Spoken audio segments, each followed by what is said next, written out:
dryer is broken. The dryer is broken? On this thing. Just reading that's what it said. The dryer is broken. Mm-hmm. Let's do a quick hand wash myself of my car.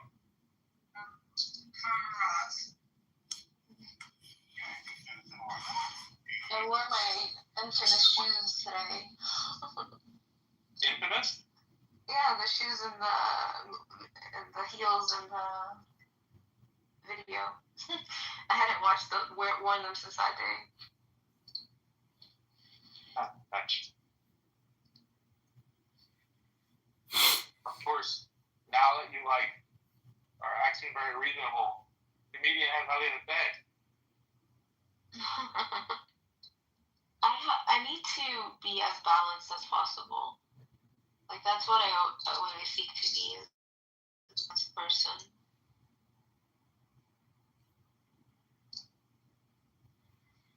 Okay. That means what? That means that if you are getting upset, unless you have to leave. That's what I did today. That's what I did. Stick around like a gossip. Yeah. Yeah, for sure. You know who does that too? Stick around trying to hear what people say about them? Rico. But do you know, Rico sent me a message today. But I didn't click it because I didn't know if it was a virus. I'm suspicious. But, Diego, I actually did that today. I went into Melissa's audience, and that weirdo Frankie, I don't know, he acts like he's some thug. I imagine him as a short, fat guy. But he wanted to start picking on me, and I listened for 2 seconds, and then I left. But I agree with you. One of the things that I've been telling myself, you don't have to be on Clubhouse. You don't have to, as much as I want to be, I want to be around you, I'm like, okay, even if Diego has rooms, maybe it's good if you take a break from Clubhouse for a little bit. So, that's also one of the reasons I didn't go in the room when you were with Anissa's room the other day. Yeah. But I missed your company, so then I'm like, okay, because you never know when you're going to be able to, whenever you're going to be on. Yeah. I think, no ground for the stand out because so you think, it hasn't really worked using it itself. Yeah. I'd like to be cool. I'm muffled again. I like to be cool with girls, but Issa doesn't want to be cool. She's very angry. Do you believe that comedian's not recording right now? I believe he's recording. He always does. Yeah, so he lied. No, I didn't lie. I wasn't recording then, but I'm recording now. Okay. He can't help himself. He's consumed by his own Judaism. Yeah. Okay. Do you know the video that I sent you of my husband talking about Islam? It reminded me of how people make Islam very legalistic. I thought you would appreciate what he was saying. Okay.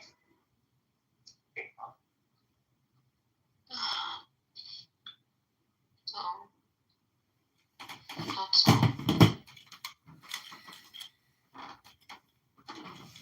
You know, your husband was Tiffany knows, and I don't like Tiffany knows. Who does he look like? Tiffany Moose, Randy. Oh, he looks like him? Really? But he's an Arab. Well, tell you what I see. Okay. But I thought Saifuddin was your friend. No, Tiffany's an Apple. Oh. We're friends with Kyle. Yeah. But he has black hair. Osama's hair is more brown. like light brown.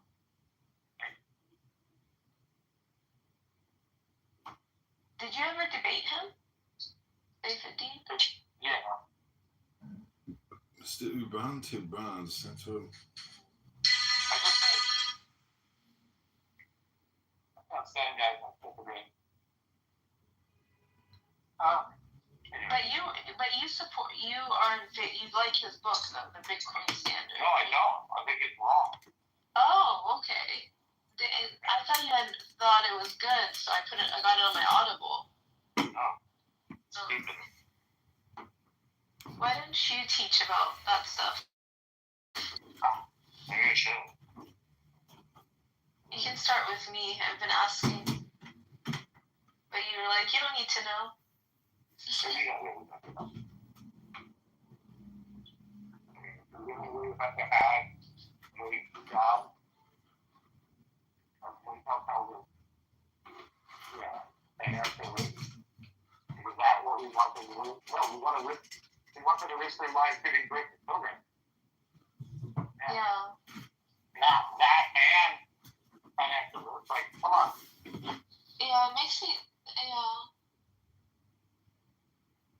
You really want that? Yeah. I was thinking about how you thought I was cruel for saying what I said to Todd, I guess, whatever day it was. But, I don't think you were cool. should I call him and apologize? Control went down to Well, the thing is, I don't think it was cruel. I think it was,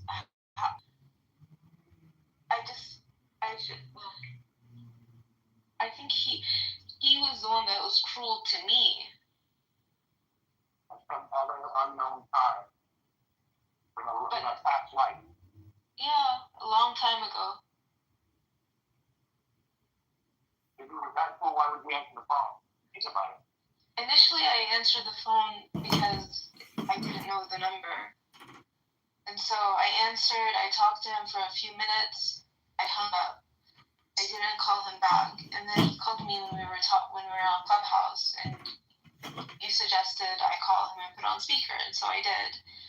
And then the later interactions were more of just like, I don't care about this person, but I'm curious what's going on. And so I guess you could say curiosity or boredom. But I was very, very much loyal to this guy and in love with him when I was young. Like that was a different Noura than who I became. Like I saw him as this underdog type guy and misunderstood and all that stuff. Mm-hmm.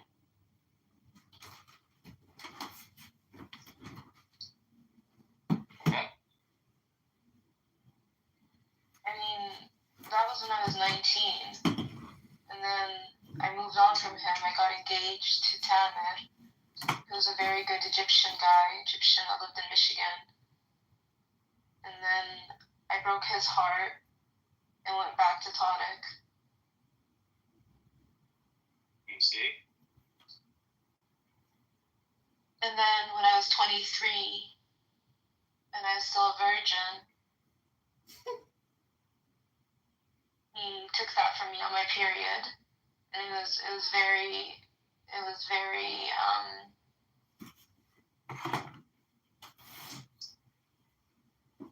traumatizing. Very traumatizing. I never had. To be classified as. I mean, sure, we can call it. I didn't fight back. I asked London, and I wanted him to stop, but he yelled at me, so I just gave up. So I just didn't say anything. I figured if I fought, it would be worse. But I never had an orgasm with him ever, because obviously I had sex with him afterwards, consensual, and I never had a single. Never. Never. I never Didn't pretended. care? Nope. Oh, that's a bad lover. Exactly. That's why I could never be with him. I could see that enraging a woman and not call it great later. No, Diego. Women care about No, I care about pleasing my husband. Like, I care about, like, that's what I'm saying. yeah, so it's not about, it wasn't about, oh, I never orgasmed and enraged. No, he, like, tore my soul that night.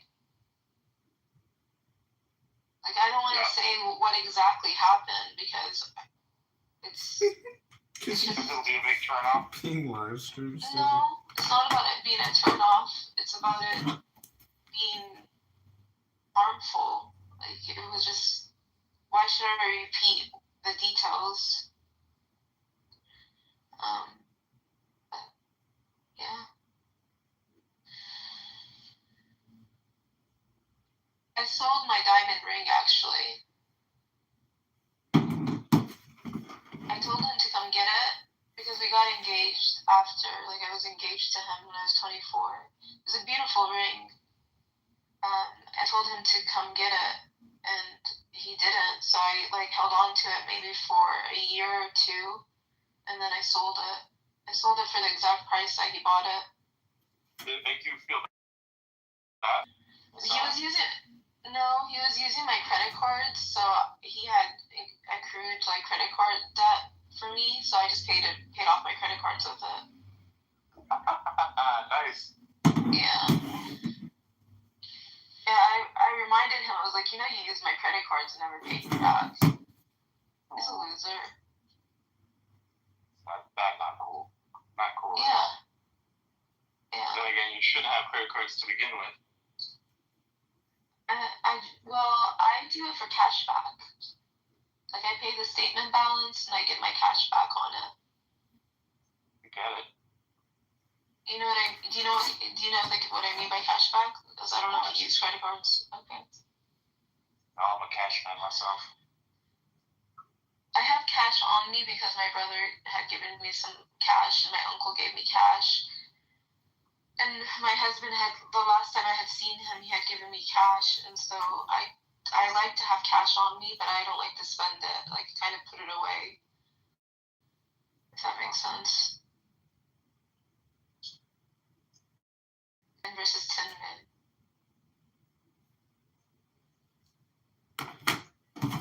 How was your day? Because I think that the Tin Man had no souls. What's comedians' thought on that? He went into the military. He loved the government. The government supports him. Well, let me ask you this, because you had posted a picture before in uniform. You went to the military too? I can't answer that with comedian recording. Okay.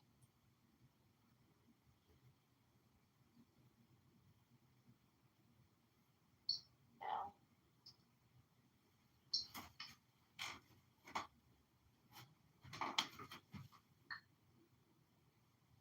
It looks like my niece is going to be a redhead. She's so cute.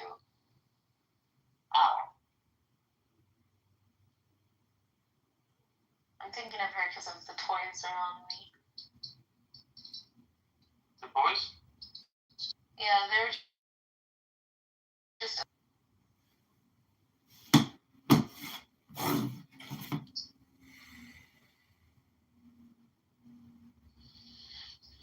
I don't even know who Soul Man and Tin Man are supposed to be. No. You're not going to get it. These are American references. I know. What am I, just an Israeli lost in America because Palestine doesn't exist? Imagine if they just absorbed all the people and it was all Israel and there was never any occupation and everybody lived happily ever after. Oh, sounds terrible. With Jews running it? Sounds like a dystopian nightmare. Yeah.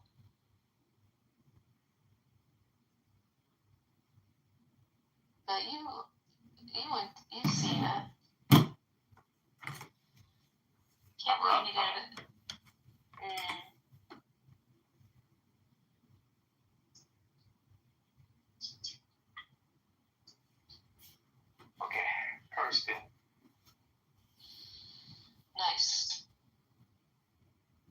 been wanting to detail the car myself.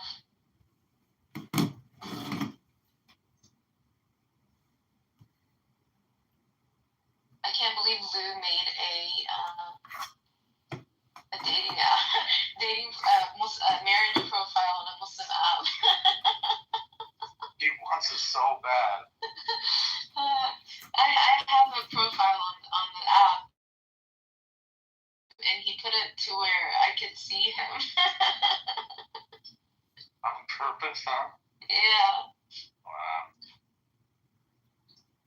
Oh man, that Lou, he just loves that Middle Eastern eye. I think it's more of Indian that he loves more than Middle Eastern. And yeah. He loves it. He's just obsessed with it. Yeah, he really is.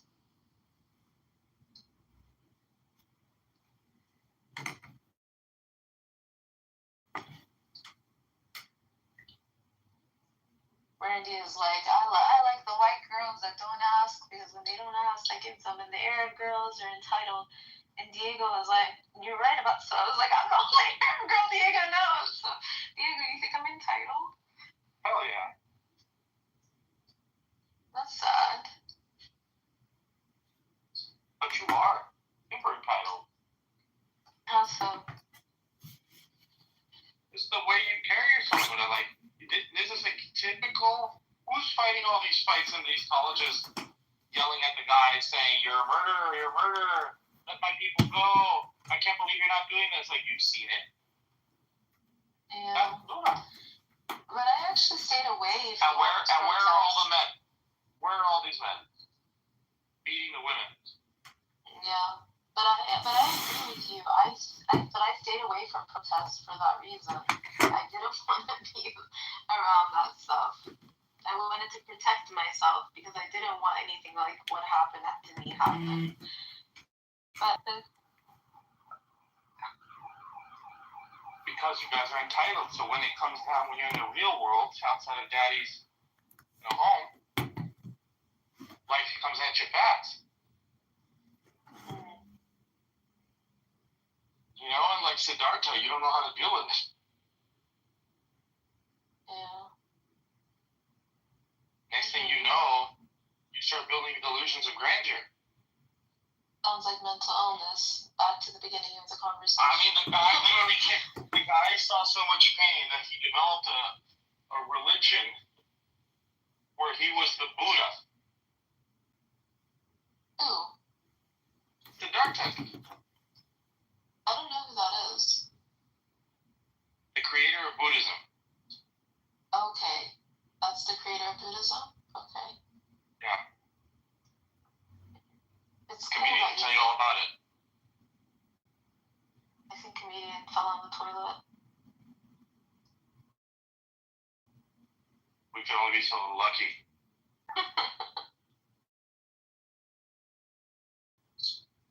You're usually pretty kind to him. He's been extra mean at me lately, haven't you noticed? I actually haven't noticed that. I thought he stopped saying the dandruff stuff. He stopped saying all the other stuff. For like a day.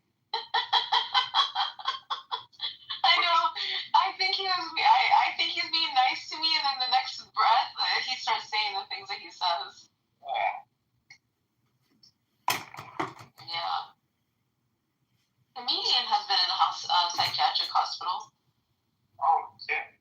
I'm not surprised, but at the same time, he's never mentioned it. Yeah, he has. He's talked about it.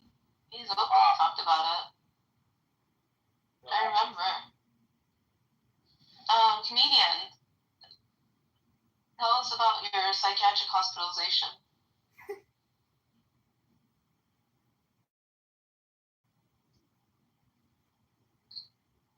I think he probably left the camera running and went to the gym. And just streaming for Abby.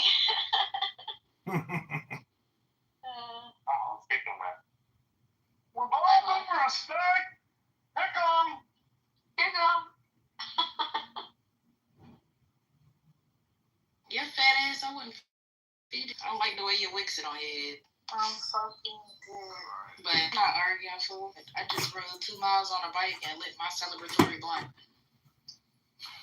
What?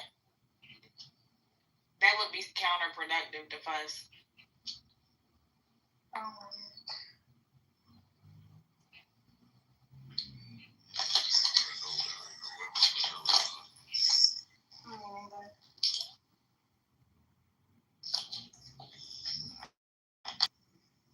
Oh, that profile picture is gonna get the job suffering. Virtually? Mm-hmm. That's cool. That's That's cool.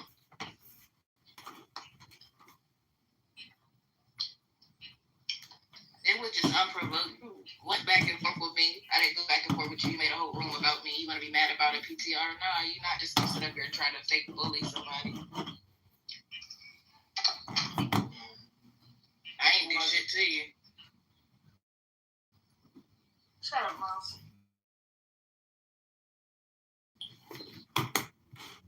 But this thing, who did him so many kings and celebrities? It ain't nothing to tell you. Bitches just made. I assumed it was red because I knew it was starting some trouble. Look at you, Miles. Look at Miles. Now she be over here. Let me tell you the room. Oh my God. What you be doing, Miles? I thought Clubhouse was a safe space. I might change my picture back. I don't even like the way this shit.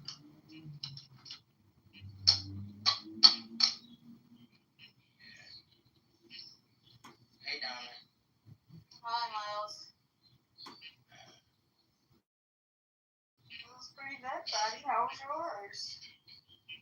Fine. I got big bandages on hands. Six body. Bands you on hands. What were you doing? I have no idea. And then they appealed. They acted like you committed a homicide. They're like, you can put in an appeal. So I was like, how am I supposed to appeal something I don't even know? Then I checked back and it's like, your appeal was denied. Miles, what was the last thing you did before you got banned? I don't know. I be doing some wild stuff. I can't even lie. I thought about it. I'm like, well, You know, I just think What is your definition of wild, Miles? No, Miles. I don't take myself that seriously. So No, a lot of these women, you know how much work you have to get put in for you to get banned off of a dating website? Oh, God. not Miles. necessarily. No, Miles. There are literal trolls on. You looked it up on Reddit with other people that are just like you. You know how many reports you gotta get in order to get banned off of a dating website, brother? You gotta And point only there. trolls use Reddit. What are you talking about right You know what? The bad thing is that they say if you get banned on Hinge, then there's some type of thing where you can't use Tinder. now? Look at you. You're scared. I'm not scared. I didn't do nothing. Miles, you are actually the most ridiculous person. Nah, she weird as shit, bro. She said, oh my God, bro. What? She said, I boomed the room. She said, I boomed the room. I'm weird as shit. I said, like, bro. I boomed This the is wrong my room. I really don't give a fuck about this app, bro. Say little Diamond boomed the wrong. Like, niggas need to go touch grass. Get outside. Like, Coexistence now.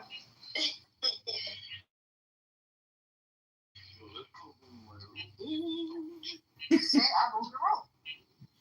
Who boomed the room? That synthetic ass install. what's the name? Fourth person that thing, huh? Changing the world one room at a time, Dr. Amos. How you get recorded, bro? What happened? You was being too straightforward. Provocative. Exactly, forward. What did you say? I don't know. I haven't looked. It didn't even tell me. So when I probably. That's all right. Anyways. Yeah. How can it say you're banned without reason? It Jordan, says let me tell you violated our Miles, we up there fucking the fuck out. You You understand me?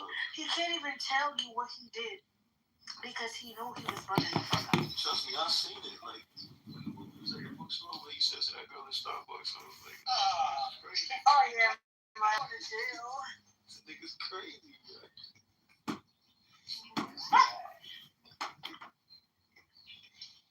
So what are you gonna do? It's alright, bro. Just make a new account, change it. Bro, they're using some AI shit. Like, I got blocked. I got blocked. I mean, I got banned on BLK before. so that, why'd you get banned?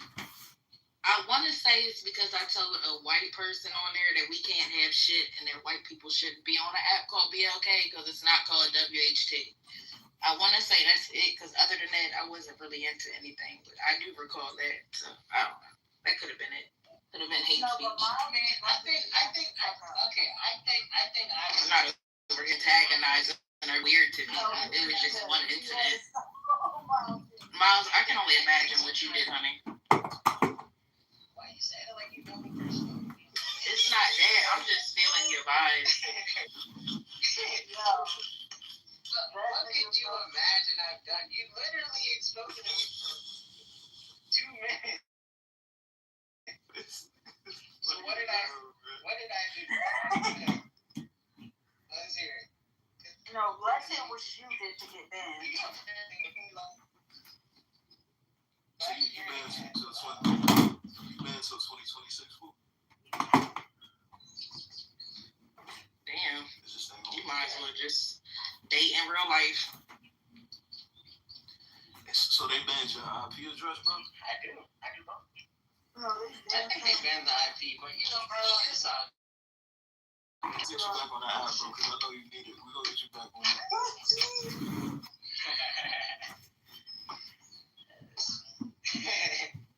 Nah, I ain't gonna lie. That was a low blow. that was. Nah, the app sucked, though. I closed some joints off there. The app sucked.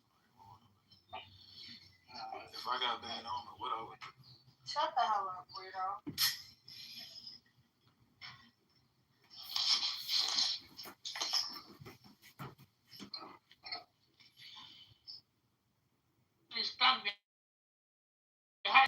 ما معروف كان هو من وين لكن زول عنده فعلا هو كيجيب دولة هو كيجيب قال وطن هو كيجيب يال ده ناس الكاثوليك ده زول الليدر زول اللي بيخوت بيزنس إنه after 2 years ده نعمل كده after 2 years كده after 2 years بيكون في قطر من جوبا لدوري لكينيا قطر ترين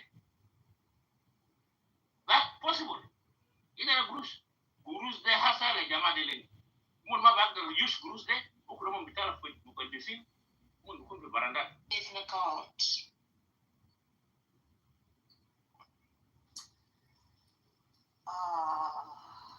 You see? When it comes to that, I am agnostic. I feel like It's sharpest tool. That's right, nigga. I'm the sharpest tool, nigga. I'm the best tool, nigga. I'm the number 1 tool. Yeah, where my nigga at? Let me get a man. My nigga, yeah, that's my nigga. Man, you at? Where man you at? Let me cut these guys up real quick. Hey, chilling, dog. Chilling, bro. Don't make me waste my inbox, bro. I don't even like it. Nigga, that I don't was even like correct. it. Cut up. Coming in, bro. I don't even like the timing you coming in.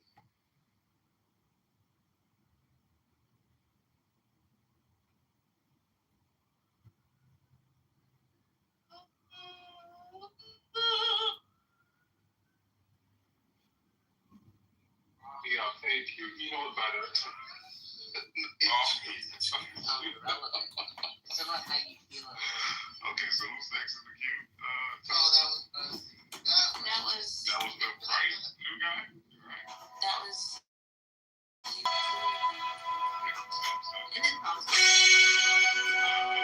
So, most people, if you've heard me speak in this room before, I think it's okay to be white. There's no issue with being white, and I have no problem with white people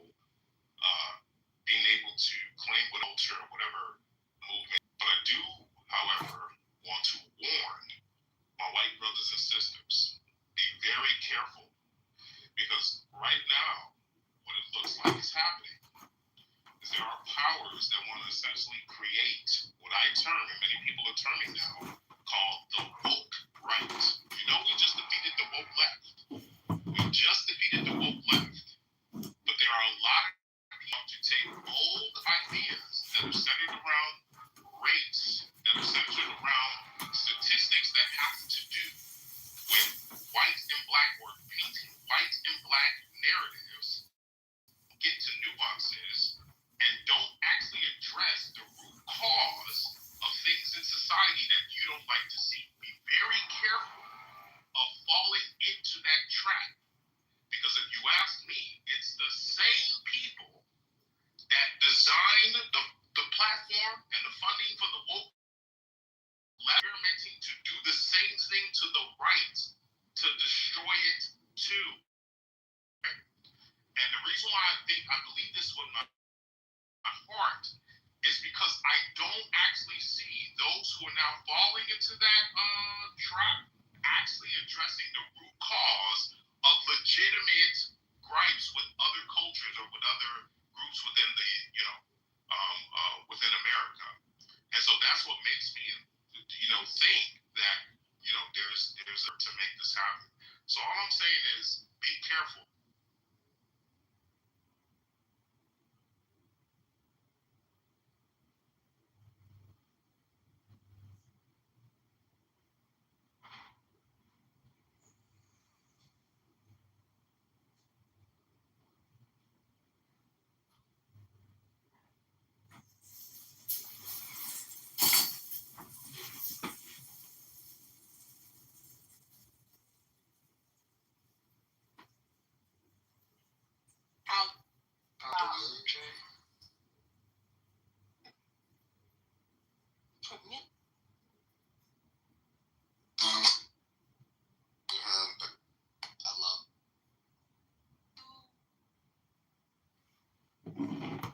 For this situation is called.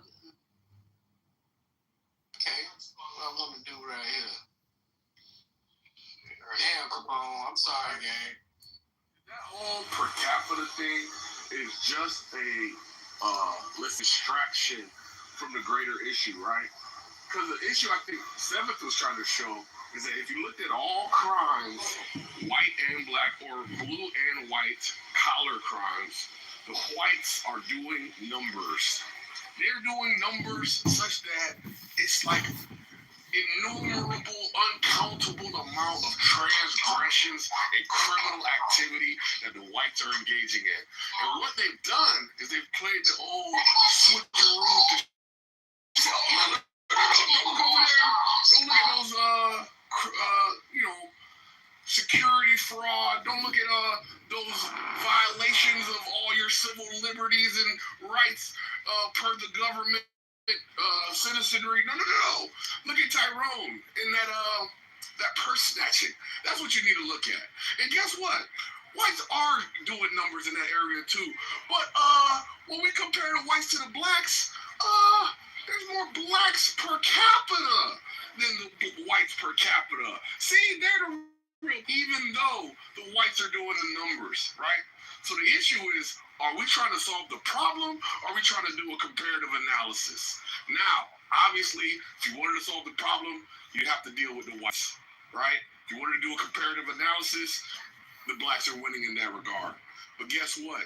In the comparative analysis and the blacks having the greater percentage of criminalistic behavior, the whites are still doing numbers and putting everybody in a subjugation type situation that you don't want to be in, stealing out of your pockets, ruining your children's future, on and on and on and on, right? The real pernicious, cancerous stuff, right?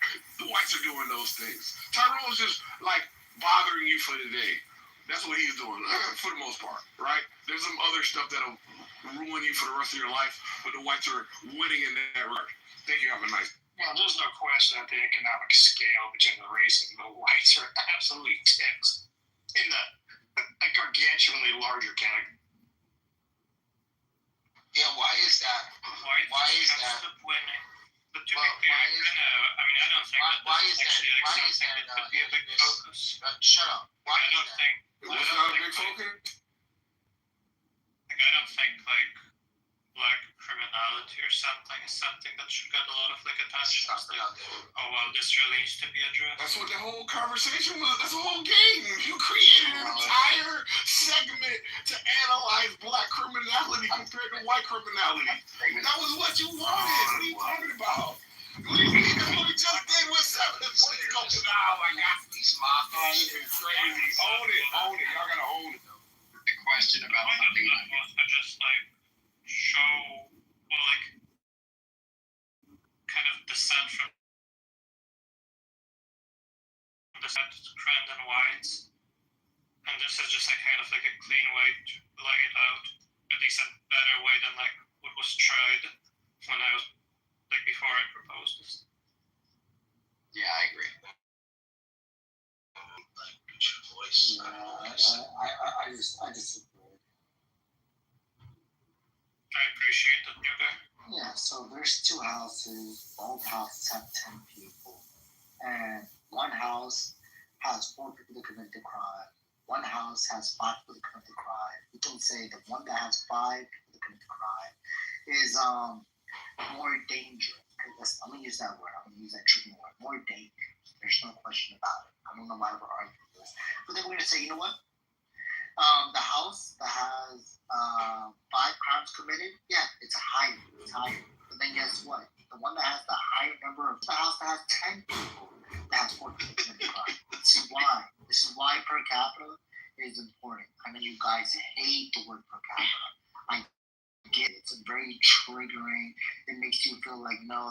This word was meant for just us. But no, per capita has a purpose. So if I had a house of 20, a house of 10, and the house of 20 had 5 crimes.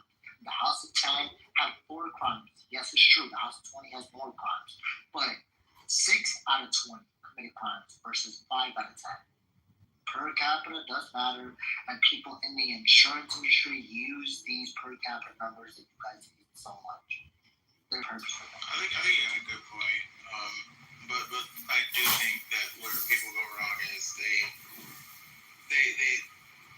take a blanket analysis. So I think where you have to start looking is where do you deem there to be a threat to your own personal safety or well-being. And for example, if you are a white person and you look at black folks and you're like, okay, I need to know exactly what is the likelihood it is for me to be a victim of a violent crime. Well, you have people committing violent crime. And as it is with most races, most recipients or most victims of violent crime are usually made a victim by someone in their own race. And so now you have to almost look at, well, okay, then out of all the violent crime that black people commit, what is the racial breakdown? And you'll find that a lot of it is really just based off of long-standing, not just proximity by itself, but proximity in association with shit like, perhaps gang disputes, things that happen, crimes of passion, that are relative to the environment. So when you see, if you're in bumblefuck nowhere and you see like a random black person and you start saying, oh my God, look at this, a per capita just walked into our store, and you just start fucking like having a meltdown. I mean, that is kind of like, that might be, maybe that woke right element that somebody brought, I think that came earlier. We just started becoming a motherfucking, like, full-blown, I don't know, you just start becoming a fucking panicky freak, who you all of a sudden you don't want to go outside and shit, so, yeah, that's all.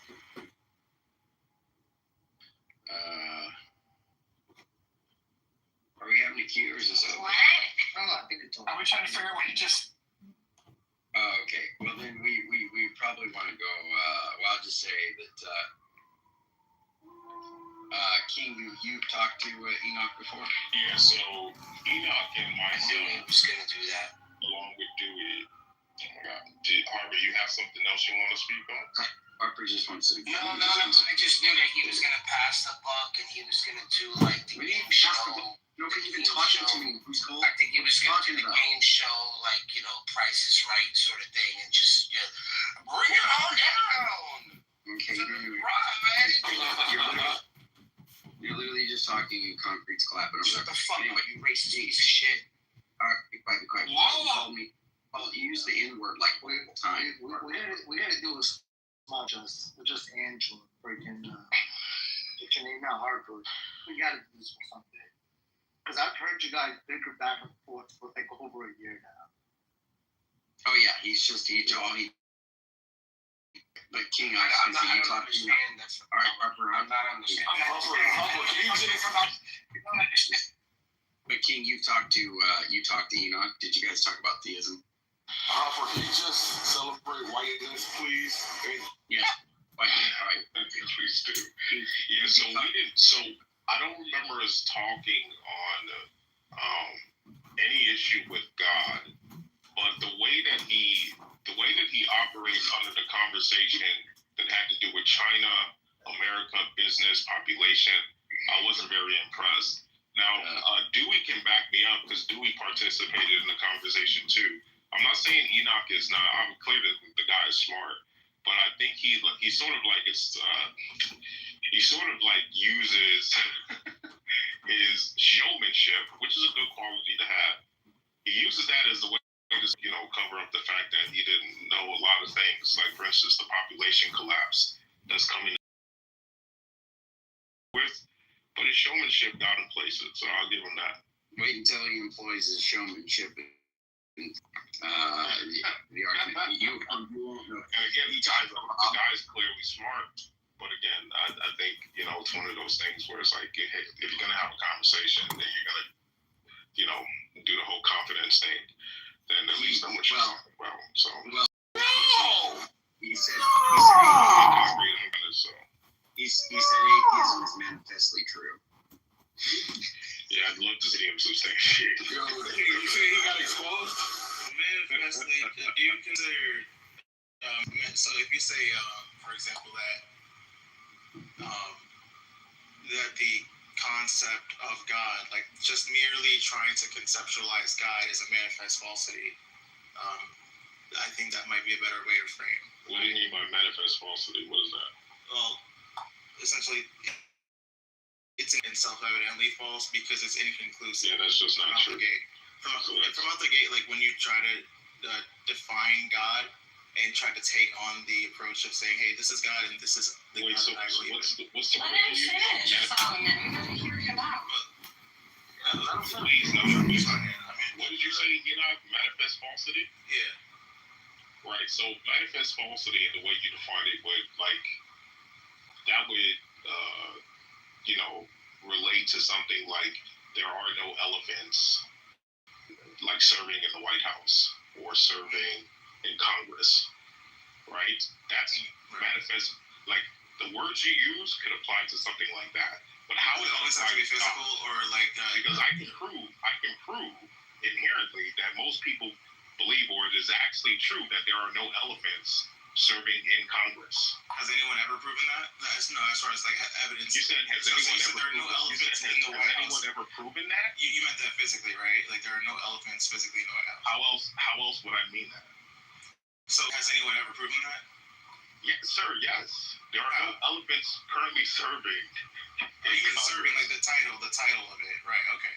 So you can prove a negative. So I'm trying to see how you use that word combination to prove God doesn't exist. So. Well, it's not a one-to-one comparison, though. Your example is not going to. It is, sir. I proved the negative. You can prove a negative, so I'm trying to see how you're proving God doesn't exist beyond using, the combination of those two words. You should. Well, but you're not. You can't just hold those two words exclusively to the way that you. No, you gave the definition. Now, how does that correlate? Well, God not existing? Doesn't need to be something like, hey, okay, there are this many.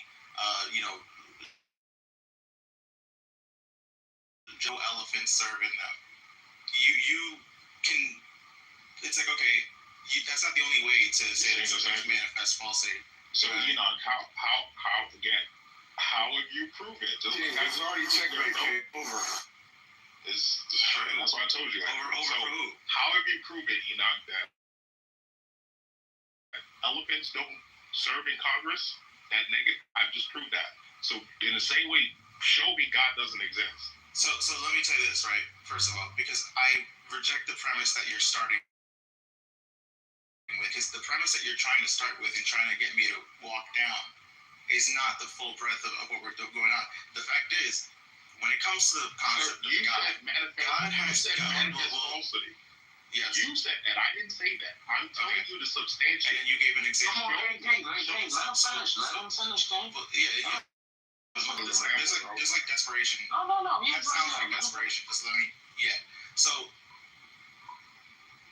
when you say that there's a manifest falsity, there's an honest assessment that comes from saying, hey, okay, this is literally something that is either unfalsifiable. This is something that you literally cannot, how do I put this? Not just unfalsifiable, right? But it's unfalsifiable, and it's also, for lack of a better word, it's also something that you can infinitely shift the goalposts of. So, for example, when it comes to God, you assign yourself authority, and this is my premise in general. You assign yourself a lot of authority when you start to define God and say you believe in it. When you say I believe in God and what God is a singular entity who is the creator of the universe and is the intentional governor of all things within the universe.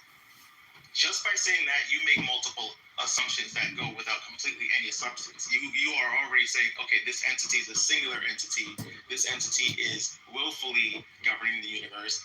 This entity does not have any help. It's not weird. You're not a polytheist. You're making a lot of assumptions based off of the definition itself. The definition is already relying on the inherent belief. It's almost like you're asserting God by defining it. And that in and of itself is a major flaw. Like, it's a structural flaw in the rationale to say God is real. God by defining him is your assertion of those. So by he's saying you're asserting superiority. Asserting God by defining him. No, stop. He's saying that you're asserting superiority when you say that I believe. Hey, get out of it. Let them talk the one-on-one. No one needs. Let him explain what he's trying to say. Not yeah. Explain that to me. Asserting God by defining him is a flaw? It's a flaw because the terms that you're using in order to lay out your definition of God is an assertion. If you just make an assertion and there's no substantiating those terms that you're using to make that assertion, then you have a structural design.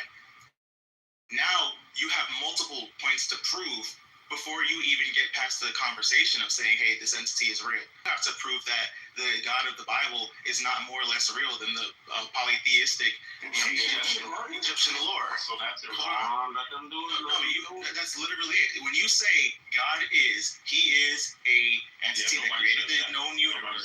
Nobody says God is a singular entity. Yeah, nobody says that. So okay, whenever we have this conversation, okay, this is why I need to focus you, because you're all over the place.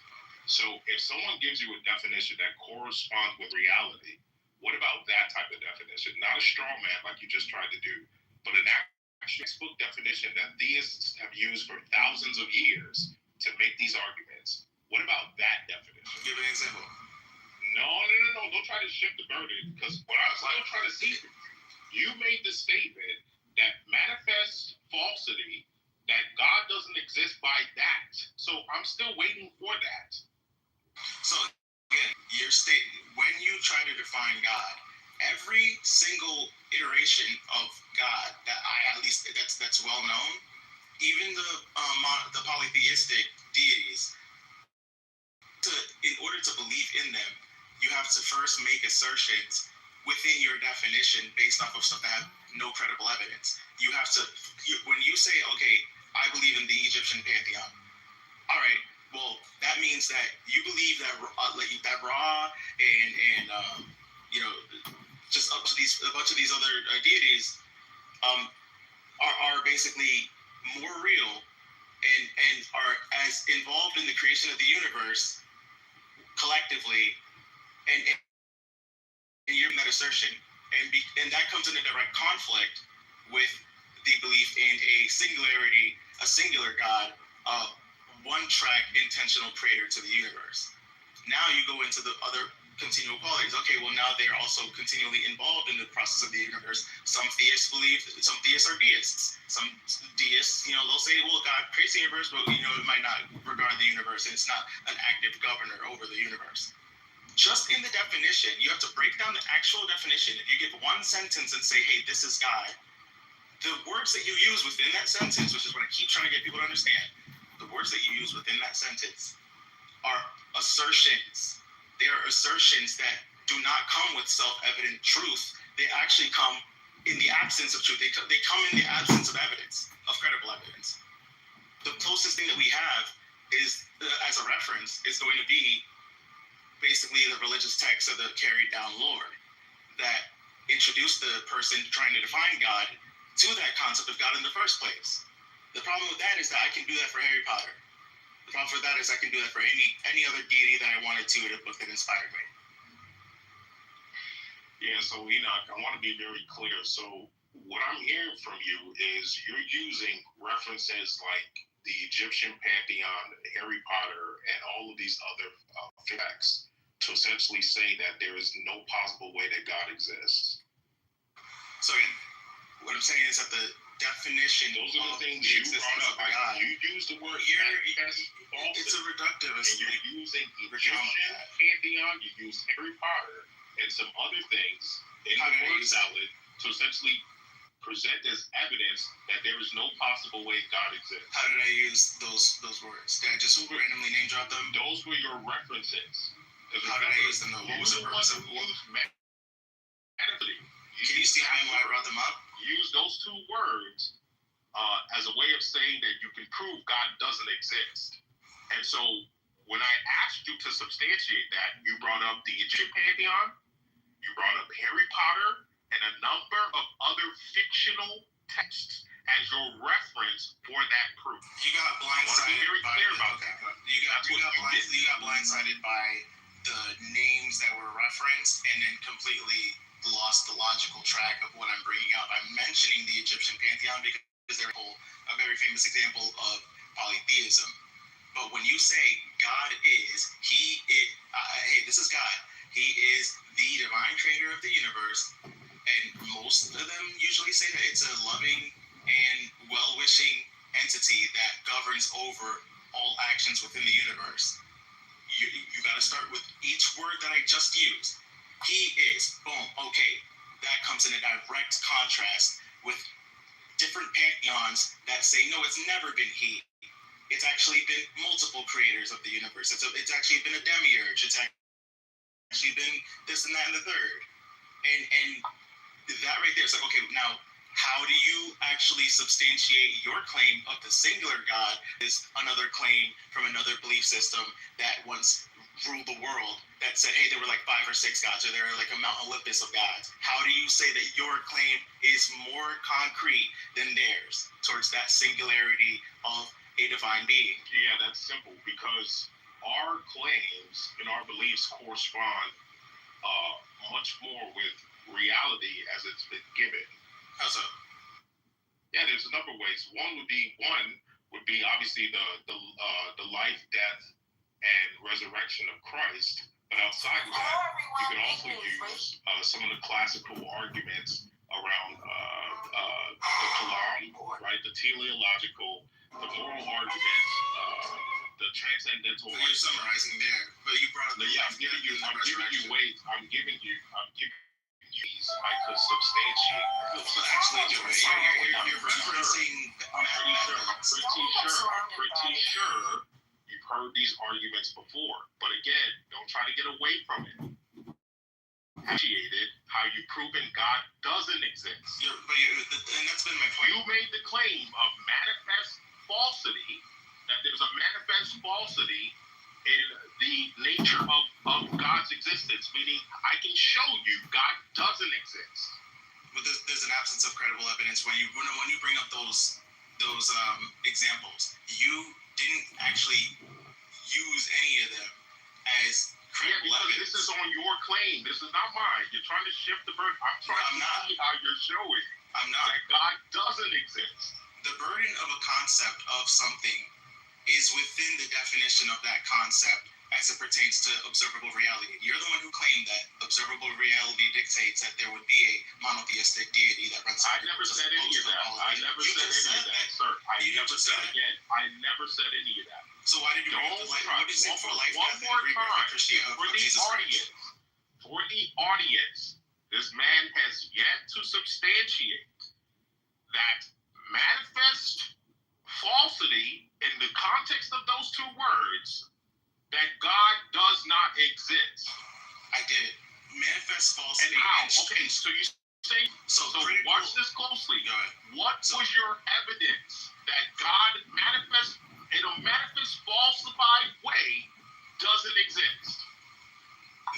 What was your evidence? The necessity of the definition of the concept that you are trying to say, right? Okay, God doesn't exist. Let's go back to your reference. There are no elephants that serve in the White House at this time. And maybe I'll shift it a little bit, right? I'll say, no, I don't have to. No, you can hear this. Then you'll like this. There are no elephants literally physically in the White House at this time. There's no elephants. Now, that's probably true, right? But can you prove it? No. So someone can go through the entire White House. My example. I know I used my example, so you couldn't do what you just did. So here's the problem, right? So stop playing games, sir. There's a reason why I said there are no elephants serving in the U.S. Congress. I know why you said that. In the White House. Because it was deceptive. We can prove that. We can absolutely prove that. Because who serves in the White House? Prove that. So what I need you to do is absolutely prove that God doesn't exist. You've played fully into my hand by using that reference, and you tried to be deceptive, and it ended up working against you. When you say elephants, there are no elephants that are serving in a position at the White House. You are taking tangible, repeatable qualities such as the list of jobs that are in the White House, the list of roles that are laid out and defined at the beginning of a presidency, and the human beings that are going to fulfill that role. When it comes to the concept of God, you have the privilege, if you're going to maintain the concept of God, you have the privilege, and most God believers abuse the privilege of the gaps that they are provided. They're able to say, well, we can't see God, and he's not here, but he's within every atom within us, and you can't see those either. You're able to shift perpetually and provide no repeatable, measurable basis to the claim of its physical existence. And for example, and you trying to bring elephants serving in the White House. I mean, do you know? So, I mean, maybe it's because you're like half listening, but again, you brought up an example of jobs that are in the White House, like the executive positions that are very clear. There are no elephants. You see, I made a positive claim for executive thing. There are no elephants serving in the United States Congress. That is a provable claim. That is as provable as me saying there is no God. You have evidence that God does not exist. You have literally given me the same thing as that's like me saying there is no God. Whatever you use, manifest, falsify, like it's some fucking fancy term, right? Some fucking fancy hotep shit. So what is? Show me, substantiate that shit. What is an elephant? You have to substantiate it.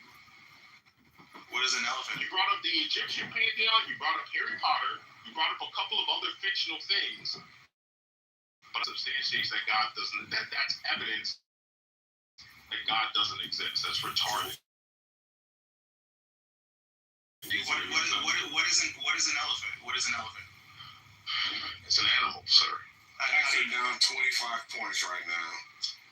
You said how do I know that an elephant is an animal? How do you know an elephant exists? What do you mean? How do I know an elephant exists? What type of evidence would you need that an elephant exists? Do you need me to have a picture of an elephant? With respect to yours, but also the listeners' intelligence, right? We can say that elephants is bad, Enoch. This is really bad, bro. Andrew, what it sounds like he's simply making a case that you can't discuss discover truth because all you have is comparison between models. He's not really making a case for like the non-existence. No, that's not true. I'm going by the example he gave. So he gave that example. There are no elephants sitting in a position in the White House. So I'm asking you, what is an elephant? Now we all have seen elephants. We've seen them. We know somebody who's probably been in a given place at a given time. That is already like dramatically different from you saying from the statement that there is a God. I can say there is no God in the universe. I got you. I can say that there is no God in the. I can say that there is no God in the universe. No, okay, go ahead. Because if you've never seen an elephant before in your life, and nobody else that you've ever met has ever seen an elephant in your life. Do you realize the common denominator and the atheists actually are disagreeing with you? Like you're like the denominator. There's people who agree with me too. The usual suspects will. Look at the chat. There's no one that agrees with you. Enoch, how long you been an atheist, Enoch? I'm not looking at the chat. Let's make it a teacher moment. Can we make it a teacher moment? That's right. We don't need to. Because you're trying to shit the conversation. Right? You're trying to talk about something else. Just listen. Yeah, can we make it a teacher moment? In great numbers, one must. Please, sir. You're essentially making an argument from ignorance.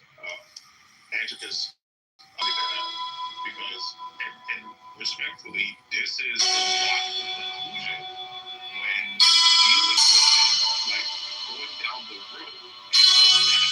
You essentially start to deny. That's not what I'm doing. You're getting mad at you're saying so you're that there's no element is what it is. That's not what I'm trying to do.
Robert Francis Prevost, born on September 14, 1955 in Chicago, Illinois, is a prominent American Catholic. Robert Francis Prevost, born on September 14, 1955 in Chicago, Illinois, is a prominent American Catholic. Cardinal of the Holy Roman Catholic Church, and then after that, so you're playing this. What you said was the ridiculous. It's like you're arguing like it's coherent. Like you're saying it's ridiculous.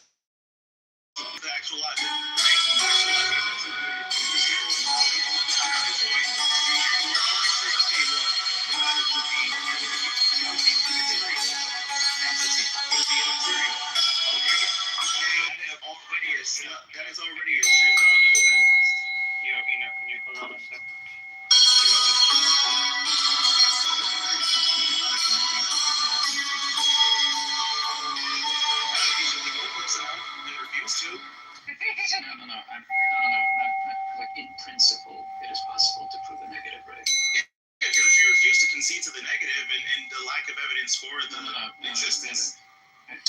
Hello everybody, my name is Mr. Iran Iran.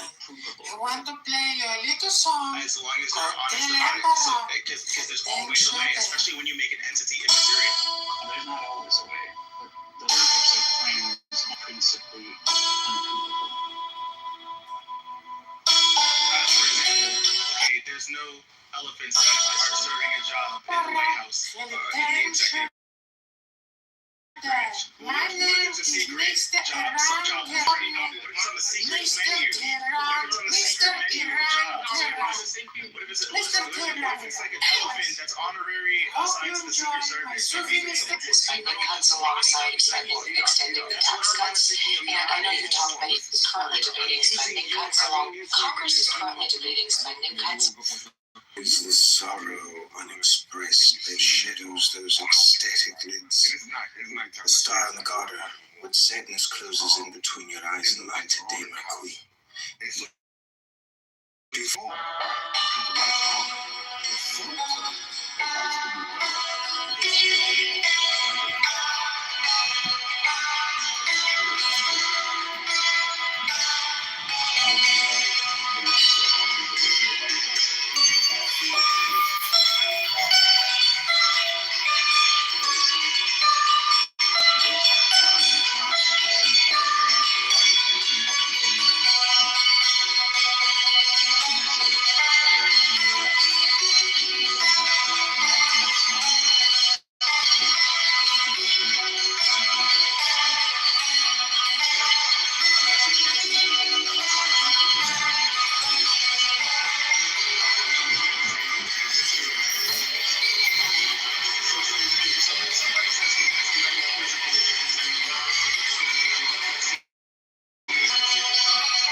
The Pope.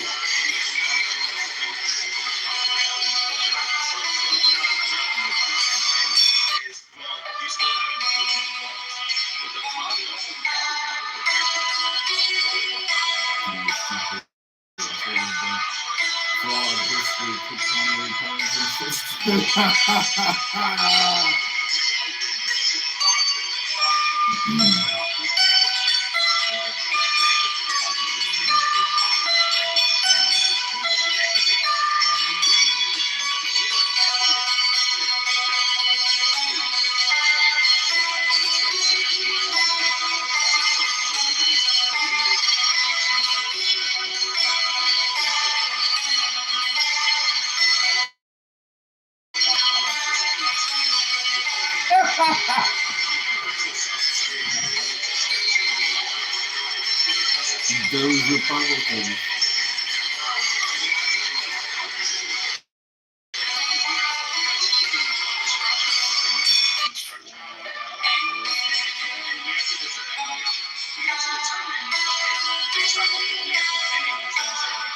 It's dead to none.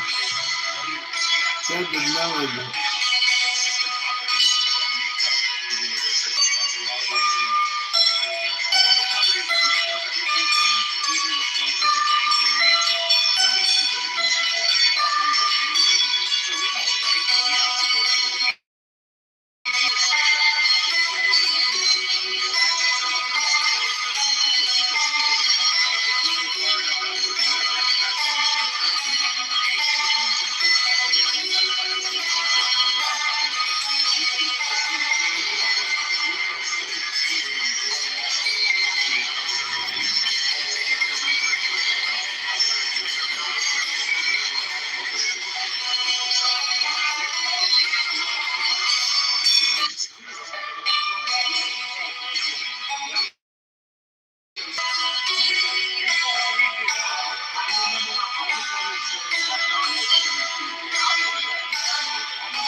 Cindy Stumpo.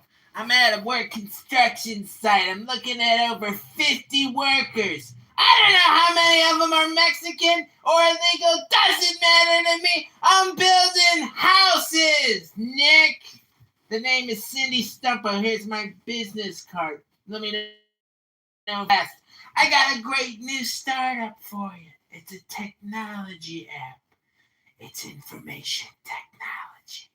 It's gonna be one of the biggest apps of the world. Stumpo knows. Just give me your money. And I'm gonna go build another 100 houses with another 1,000 Mexicans. I'm Cindy Stumpo. Nobody fucks with me. I build houses all over the fucking place. I got thousands of fucking workers. I'm worth $400 fucking million. Do you know, Grant? Do you even know who the fuck I fuck with? I'm Cindy Stumpo, motherfuckers.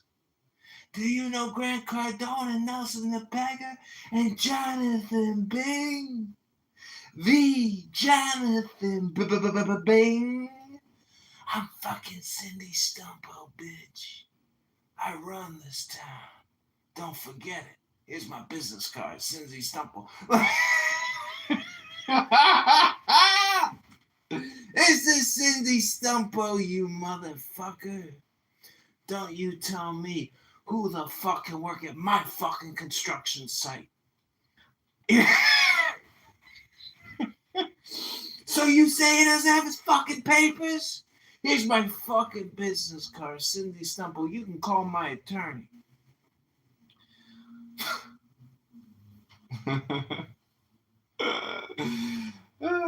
I wouldn't do that if it wasn't for you, Nick, but that shit is funny, isn't it? It's really funny. So I'm live streaming this from platforms. I'm about to record some poetry, some powerful magic hypnosis. And I've been playing music now on YouTube and on Clubhouse and creating music content, and it's going pretty good. You know why, Nick? Because I put on a Pepe mask with a Trump hat, and the videos are going viral. And I'm calling myself Mr. Iran Tehran, and I'm basically pulling like a Borat, and I need to be like an Iranian. You know, I don't know if you know this, Nick, but when I was in the 7th grade, I was the president of the United States of America in the play called Annie. I was Franklin Delano Roosevelt in the 7th grade. And isn't that kind of crazy? Because I beat out 8th graders for the role as the president. And it was because of my audition. It was because I practiced. I practiced the scenes, and I improv'd as well because, you know, things were nothing big, but I had to sing a song. I sang Tomorrow. FDR sings Tomorrow in Annie. That was my song. Tomorrow, tomorrow. How is this even possible that I can sing this song? But, you know, when you're a young prepubescent kid, anybody can sing a song because it's just kids singing, you know? It's like, it's not opera. It's fucking kids singing, and, you know, it's hypnotizing. So I was an early assist in the 7th grade. Our English is, our music teacher's name was Dr. King Cohen. I don't know why the fuck he had the doctor title, but he was teaching music in the 8th grade, and he was a doctor. And he wore a toupee, and he looked like he was about to pop. And, you know, he really did know music, though. He was like a real conductor. It was kind of amazing. Some people really know music, you know, because it's technical. But not me. I fucking build. I've been building houses for 55 fucking years. And this is Cindy Stumpo. Here's my fucking business card. I got an app for you. I want you to invest in this young kid's app. He's an up-and-comer. Let's be honest. He's a fucking up-and-comer, this Nelson Apega kid. I showed him how to lie on a mortgage application 10 fucking years ago. This kid has taken out $55 fucking million in mortgage loans because of me, Cindy Stumpo. You don't have to be honest when you file. You gotta be honest when you gotta settle. Let's be honest, you know? It all comes down, because once you got the fucking money, then the lawyers and the banks, and I'm fucking Cindy Stumpo. 5,000 fucking workers at 35 construction sites. We're competing with the biggest home builders in America. Hortons. Home builders.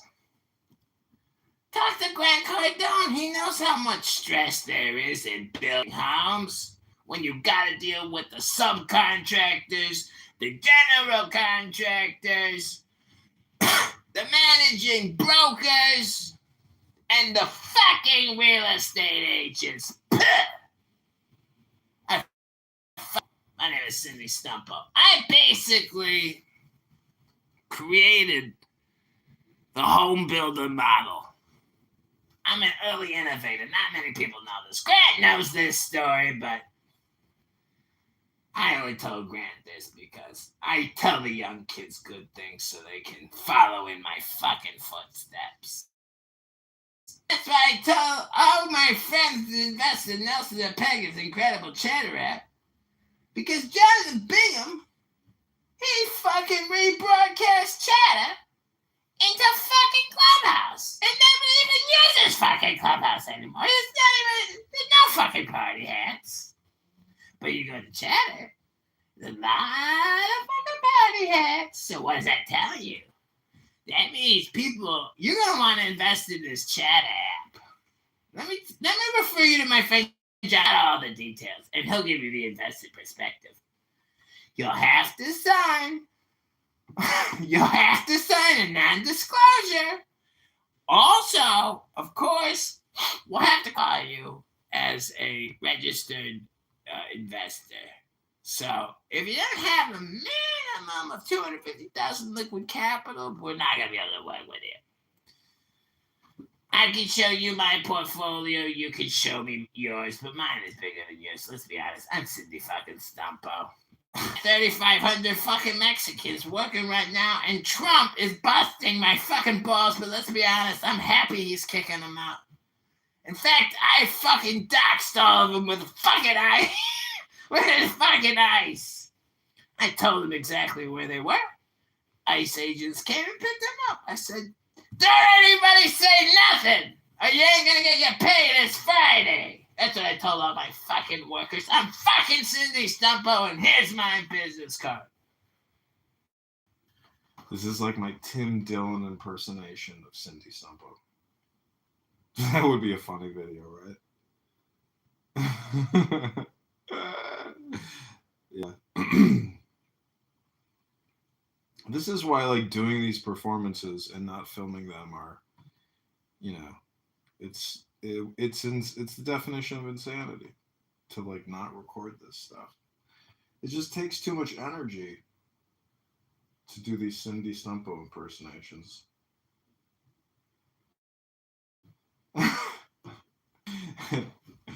It's probably I think it's one of my funny impersonations, the Cindy Stumpo person. Stumpo, what a fucking name, Stump. I don't know. Americans are amazing. Because it is like a question of willpower in so many ways. Because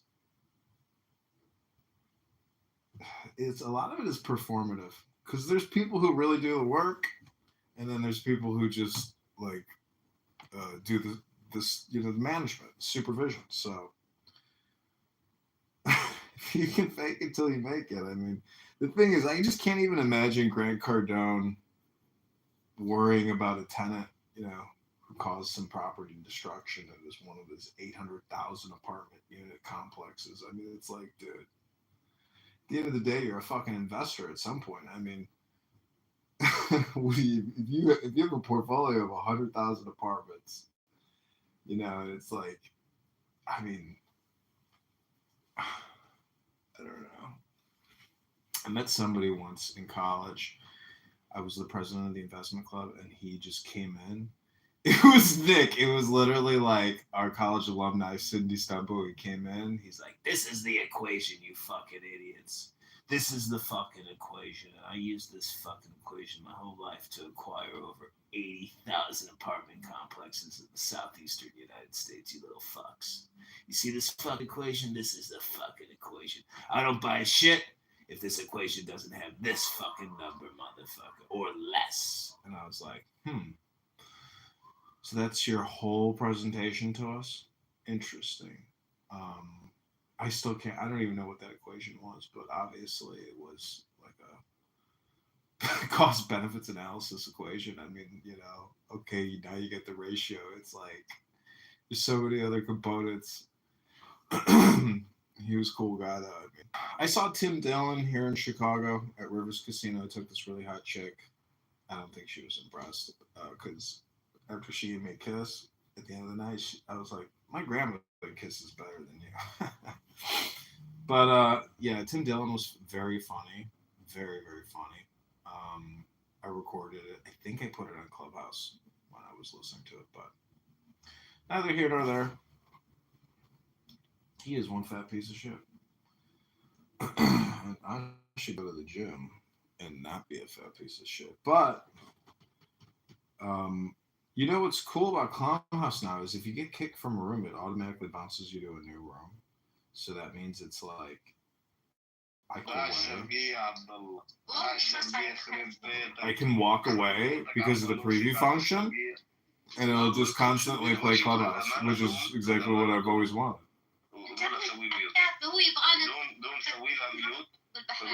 This is the world famous Prince. Palestinian terrorist pieces.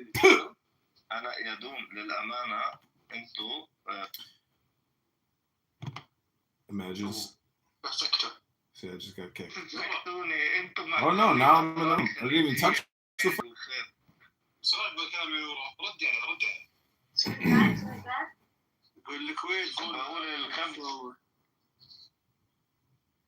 والله نزلتوك شباب منزله بطل تبغانا نسب البحرين نسب الكويت بس ما راح نسب يا عم انت ليش It's language on it. Oh my god. You use the syntax. You guys are just wrong, bro. That you don't create. You are communicating in a language. What? Is a chihuahua a dog? And our dog they've been breeding like humans for like especially in the slave times, they were breeding the slaves and shit to make them more like stronger and bigger, Same thing as genetics. It's like when you do a hybrid with the marijuana, when you do two strains and you hybrid them together. We're messing with genetics. Yeah, they took him out, though. He good, though. Yeah. Funny with the money, yo, you got me mistaken, honey. I don't want to rape you. I just want the paper, the visa, capisha. I'm all like the papers. Who the head honcho? Slick like Ramacho, cool like Camacho. Running for like Senator of Mayor Chicago. Shit like that. I'm scared to look at my foot. Literally goes. He's like, you're running for. What did he say? Something about the mayor of Chicago. Tweet about. All right, Nick, we in the spot. After the rally. We in the clip. We with Jonathan Bingham. Tweeted the conference of Without Daphne, I would have got. Hey. But they got Daphne instead of saying me. I love you, Daphne. Welcome to the Delson of Paga and the Cindy Stumpo Grant Cardone. Yeah, so anyway, we are live streaming chillism. AKA Chatter. Auntie Clown House with Grant Cardone. didn't get the memo, and he came out here on his podcast, and he put out there that no, he likes it. So now, in the coming weeks here, soon he walk it back, and he'll tell you how much he hates This room is called First American Pope is Chosen. Trump appoints Puro. Debate the news. With that being said, no, guys. Is this the definition of brain rot? Because that's like the point. Is to like record brain rot. I think this app is just full of it. I think low IQ people repeating themselves. And absolutely. I'm here. you can definitely tell people don't read books here because they're just repeating themselves all the time. I mean, it's like that guy King and Chillism. I think we're like dealing with people that are living in like assisted living facilities or something. Like Down syndrome facilities throughout the country. There's got to be like, you know, think about how many people work in special education, like work with Down syndrome people and autistic children.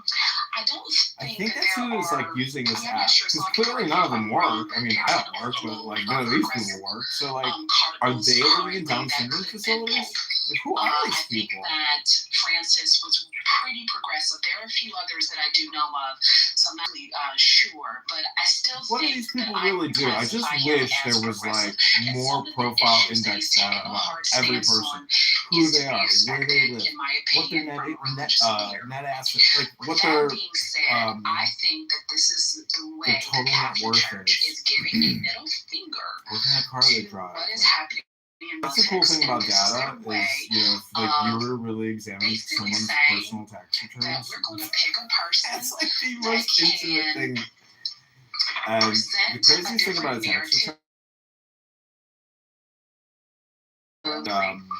people just run a risk when they file. I mean, you know, especially if you're doing that Section C. I mean, it's like, you never see it in the news, but there's a lot of people that lie on their tax returns and take huge deductions and like pay no taxes.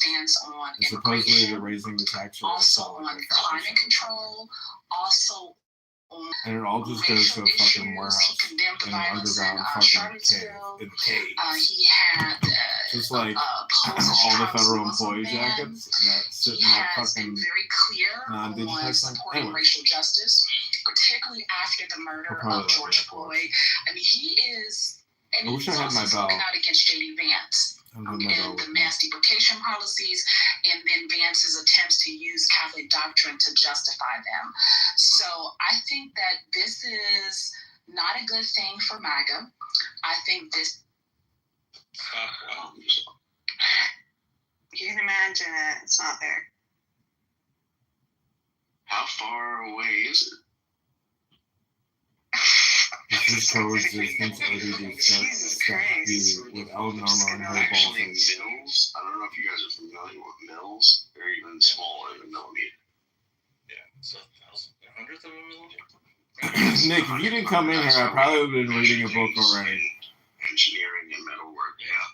Like the Cindy Stumpo thing is just too tempting. Oh, fantastic. That'll solve everything. But I would only do it for you because you're the only person who says, hey, I'm going to do the Cindy Stumpo impersonation. You're the only one. So it's like clearly my comedy's not taking off, right? If you're the only person asking to hear Cindy Stumple, like I don't have an audience. Like Tim Dillon's got an audience. I got no audience. You know, it's hard, I believe. Eyes are Cindy Cobb. Maybe I don't think so. Yeah, I think you might be. We're in birdie territory. Right? You ever seen a Muslim fashion show? Neither, but I imagine it looks like a whole bunch of black bed sheets walking around stage. They're like Yeah, there's like undercolors. cerulean or purple or There must be undercolors. just a splash of Like color. Versace hijab. Exactly. Like I had Gucci somebody hijab. going. I said Tom Ford was doing a line in for fall 25. And somebody was like, "Really?" Like, yeah. Matching shoes too. You just can't see them. What's up, everyone? Did you see what is it, the Met Gala with the new guys dressed like, that was very disappointing. Indian Rajas or whatever? It's just I feel like mainstream Muslim. What was disappointing, me or him? Him. Oh, I thought I took care of him, but it was just like and he's an American. You should have heard this guy. He goes by the doctor, the bad doctor, not the doctor responsible. He's the doctor irresponsible. Yeah, he was holding court with Edward. Edward is reasonable, and I think I like Edward, but he holds company with some unsavory characters. It's your interview only. Says unsavory. He's become a little more radical. That's the nature of the beast, I believe. You know, Edward is sometimes reasonable, but unfortunately, there is really no reasonable in this matter. If he wants to state he's the only one who wants to state, frankly, he's a blind guy from Connecticut. That doesn't mean anything to me. Well, it means everything to me. He still wants it. What means everything to me is him and the doctor are both Americans, and they have these ideals. To me, that's the most upsetting. Their attachment to American ideals is a little bit tenuous. And they're also in denial about it. No, they'll embrace the American ideals to criticize Jews or Israel. Of course, they don't believe in American ideals, their own doctrines and beliefs. And that's the dichotomy. They're living in two different worlds simultaneously, I think. Isn't that the playbook? Yeah. Can I just remind you that this is Clown House, and you'll meet just project all the time, and you shouldn't take it literally. It's just maybe it's like a blind guy or somebody at a Down syndrome facility. You don't even know their back end. No, but I think we should take it literally. I think it is the reality. Unfortunately, It's not. You're no way. Maybe you're just a clown. No, I am a clown. I'm a comedian. I'm just saying that, this is... First of all, you have to understand that all these rooms are just entertainment rooms, and that when you listen to Edward, he's actually an entertainer. And every cynic, all of them, every single one of them, they're just entertainers, and they're just doing real politique. That's what it is. Maybe you're just projecting and you're the entertainer. No, but my projection's accurate. If you can debate my accurate projection. Wait, what amount of income did your wife from comedy this past year? Reborn Shalom, I got the toy. You think I'm worried about my adjusted gross income? Well, to be a comedian, you have to be paid. He's got the 8 Sof. Yeah, exactly. I mean, Jacob's Ladder does have its profits, and the Ein Sof is, beautiful philosophy, and I pray that Reborn Shalom sends me a great adjustment to my adjusted gross income. I've already visualized it. Okay, Yaakov, when you're just getting started, you don't tend to make money in most art forms. Okay, how many comedy clubs have you played for free? I've definitely created millions of views from Clown House over the past 4 years. Millions of views? Not billions, millions, not billions, millions of views. Okay. What was the total amount that you've got from YouTube checks for impressions, ad impressions? I've lost multiple accounts. I've gotten multiple copyright infringements, multiple privacy rights violations. I have had dozens of Clownhouse people complain against me. I've created a network of haters. I mean, I have a network of lovers, but I got a network of haters. That's okay. You can't create a network without some haters. I think Mass knows this. I think he's very talented. That is one of his important phrases, massive gnosis. Yeah, it's only a matter of time until he gets his break. I think he'll get his break too. Does anyone know anyone at Saturday Night Live? I heard him say that was his dream before. I think that's where he belongs. I think he needs to focus on Second City. It's right in his town. No, my father auditioned for Second City with Sweet Chuck from Police Academy. Sweet Chuck from Police Academy made it big. My dad became a real cop, and he was in the canning business. Puerto Ricans, Africans, Mexicans. Second City, Third City?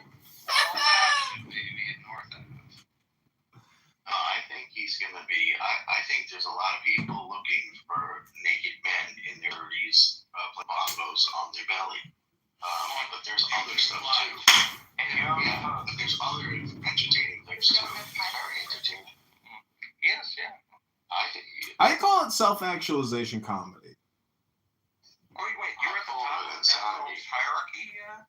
Oh, right. Self-actualization.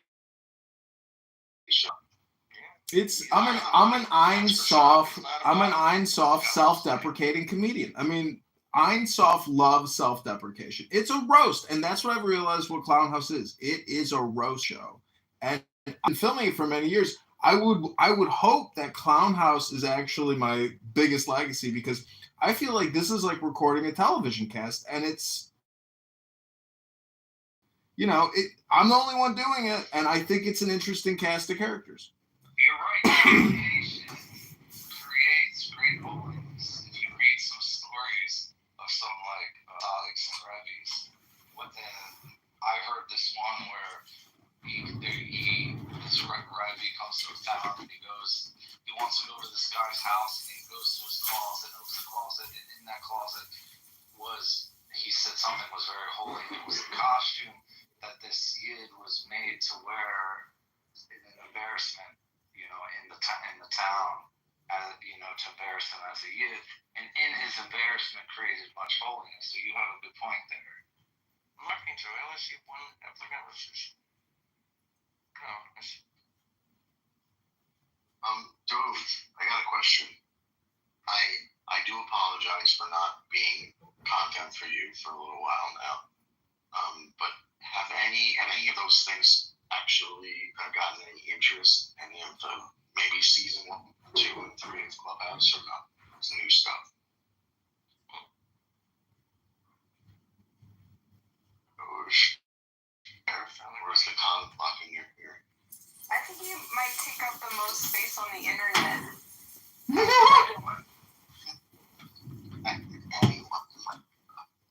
Well, comedy is the secret, and just look at what's his face from Comedy Central News. What's that guy's name?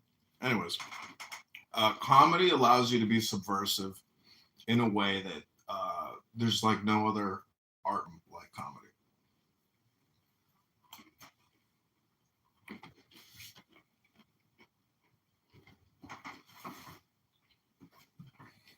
But subversive in a good way, not a bad way.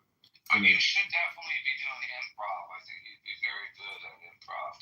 Do you engage in it at all? I've done it, yeah. I did comedy classes at Second City here in Chicago. What have you not done? I've never skydived. I've only bungee jumped.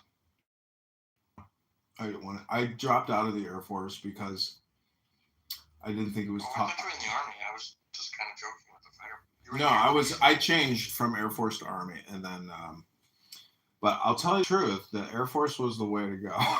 The Army is not the way to go. People do that? You can switch services? In college, you can switch ROTC. Yeah. Okay. Plus, I flew a plane and I was like, man, it's fucking bumpy, and this isn't very comfortable. You know, it was one, and I was like, man, I don't think I want to be a pilot. It's so cool. I really want to be a pilot. It's the only. Don't want to be in the Navy. Don't want to be in a tank. I thought it was a bit too bumpy. I'm serious. I flew a Cessna, and it was not a pleasurable experience. It was very uncomfortable. It gets better the faster you fly. Did you hear what happened in New Jersey last week? No way. Oh yeah. Traffic controls Yeah, down. they lost radio contact for 36 seconds or something like that. And they said like a bunch of people are out because of the trauma, like working there. What do you mean? People are out? They quit? Like they were like on leave from the trauma of like being there when that happened. Some pilots are freaking out too. The Secretary of Transportation has just announced an overhaul of the air traffic control system today. How by bringing that Syrian jihadist Turkish-backed militant into Paris? Killed thousands of Christians, right? I mean, I saw videos of what they're doing, and it's so sickening because you realize it is an Islamic caliphate, and they're insane, and it's a war crime what they're doing to people. It's insane. Wait, what is France doing? I missed The Syrian militants, what they're doing to Christians. No, I know that, but what did France do? They brought in the guy, in a suit, and He went to Paris? or gave him, backing essentially. Oh, okay, but he didn't leave the country. He left the country to lose his position. No, he went to Paris to have a meeting with Macron. Yeah, that's surprising. I don't know. I mean, it's how does that guy have freedom of movement? Look at Paris, though. They're in so deep. That's why. With that electorate, that group, they're in so deep, they're fucked. Look, as long as Turkey backs him, he can do whatever he wants to. It's becoming Turkey South. Taking over the air bases.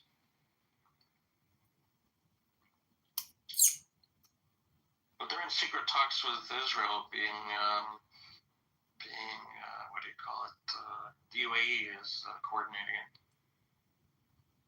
Security matters, in quotes. That's all they would say.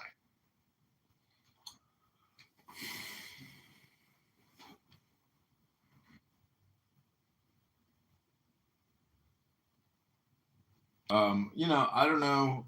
I think coexistence to me is just another hypnosis word. You can go to the Baha'i Temple here in Chicago, and it's magnificent, beautiful, and just stunning. And their whole thing is coexistence. So, I mean, I think if you want to have coexistence, it has to be like a science of religions, meaning you can't be all or nothing anything, and you should know a little bit of something about everything, or at least culture or psychology and people. And know that I've been to Jordan twice, and I've been in weird, very strange areas with what I would call. Petra is not a strange area. No, I'm talking like people's estates with like Egyptians and Palestine. Like I don't even know. I saw Palestinians like towns, cities in the distance where the Jordanian guys. You see that fucking city over there?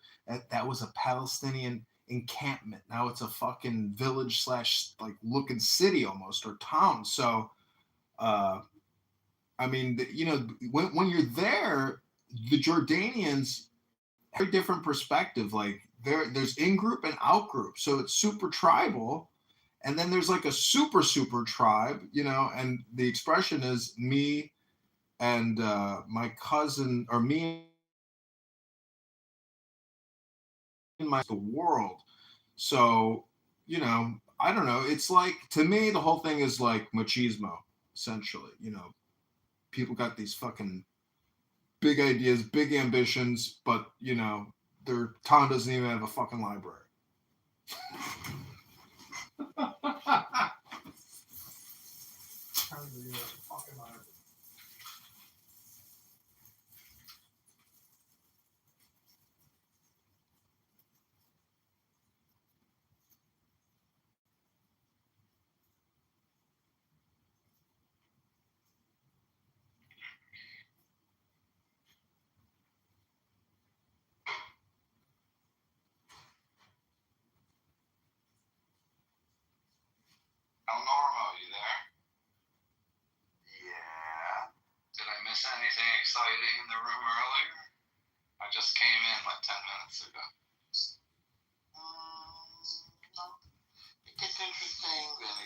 quiet and conceptual. Have you listened at all to Jonathan Pollard? Yeah. Yeah, I was thinking in Israel he would be an interesting character to meet or hear speak if he even does that. I think he's on the podcast. Yeah, that's how I listened to him. But he's wicked smart. A bit controversial, but I still think so intelligent. Very interesting. What do you think? What do you think about Vindman? He has the ear of a lot of leaders. He's got the ear of a lot of higher ups in Israel. What do you think about Lieutenant Colonel Vindman?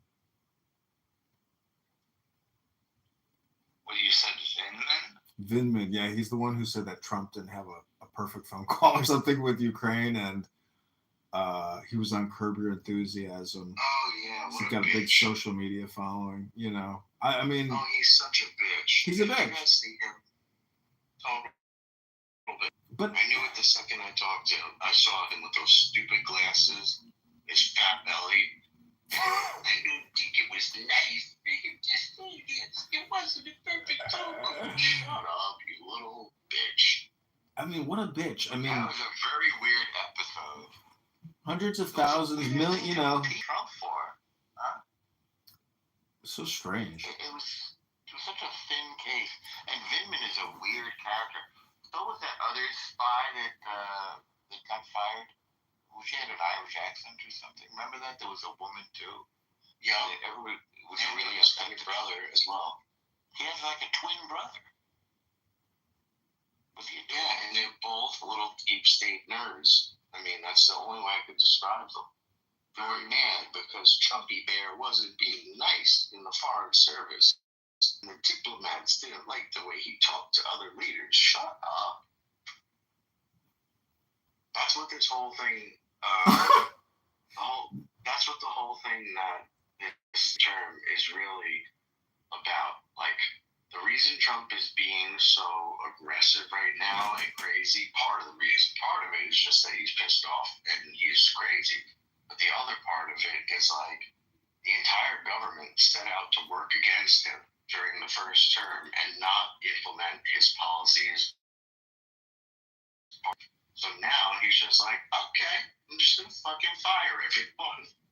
Okay, we're just going to do it this way. It's not letting them get in the way. And it's their own fault for angering. Like, I'm not saying just because it's Trump, but honestly, you work for the president. If you want to go up against that, Democrat, Republican, whatever the president is, that's fine. But you're going to have consequences, and that's what we're seeing right now, in my humble opinion. You know what would be a very funny interview is somebody from the U.S. military that had a lot of experience with trans soldiers and the policies and the rules and the protocols and the whole experience of like trans soldiers in armed forces. It has got to be the like most bizarre, cringe, can't believe what you're fucking witnessing. Also, that you can't even believe that that person is doing what they're doing. Because that to me is the wildest thing is, you know, somebody who is just constantly projecting military and they get this like policy and procedure to actually do it. It's like the biggest role play simulation ever of total insanity in all military of all times, because it's like right out there in the open, you know, under Biden. It was like, I mean, there's got to be so much documentation on it. And I'm sure a lot of soldiers have a lot of videos of like, you know, maybe what you might call disabled people doing army play, but just sad and weird. I mean, just weird to think that you would have like a squad of trans people, you know, in a platoon or something, but and across all branches of the military. So it's got to be one of the funniest things. And I'm sure there's a lot of crazy videos that will come out.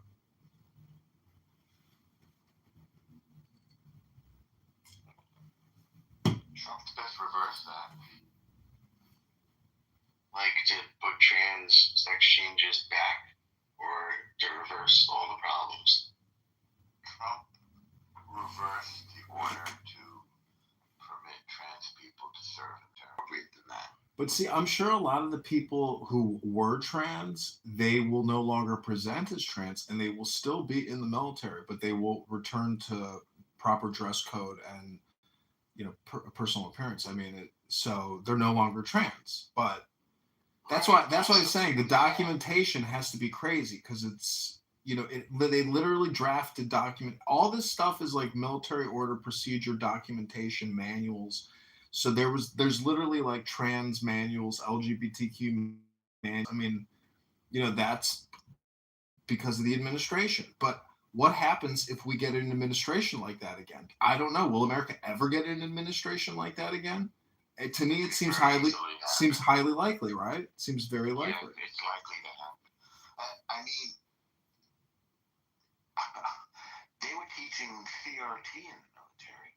They were teaching people that white people were evil in the military. Well, listen to this. When I'm in the infantry, I'm in Fort Benning, Georgia, and you can go to every religious service option. There's like 10 religious options on every Sunday. I went to every one of them. And I experienced every single religious denomination under the sun on a major military base. And they bring in people who conduct religious services for whatever specific religion that is for those soldiers.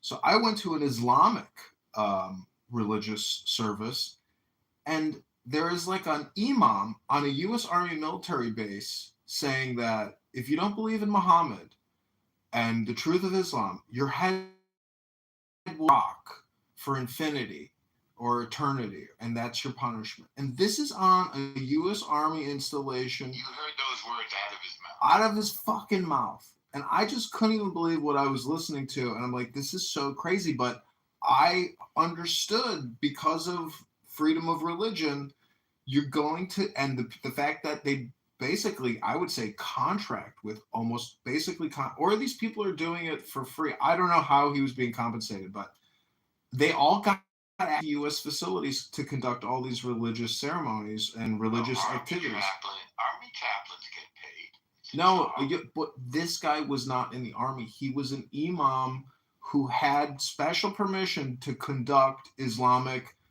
classes and ceremonies and religious, Sunday service. That's the problem with religious freedom in democracies, is that they're a little too open to ideas that threaten and challenge those democracies. I didn't even bring it up. I mean, to me, it was just another experience, and you were moving so quickly. There was no time to. You can't report anything as a private. I mean, it's just an experience. But I mean, you meet all kinds of strange people in the military. Honestly, I met white supremacists. I met people that were in New York during 9/11. I met older people who were polarized by 9/11 that wanted to go to war. All kinds of interesting people. Well, I was 2 blocks away in Battery Park. I watched the towers fall with my own eyes. I mean, to me, when I see those videos, to me, it looks like a controlled demolition. And, that's my opinion. I don't know who did it. Could have been internal. Could have been a combination of internal and external. But to me, I think Larry Silverstein made out like a bandit.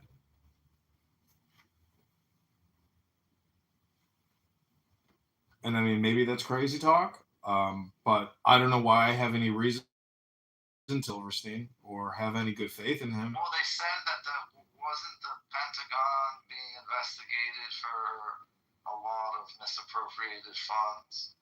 Well, yeah, the Pentagon is, to me, the big giveaway that was most likely a rocket and not a plane.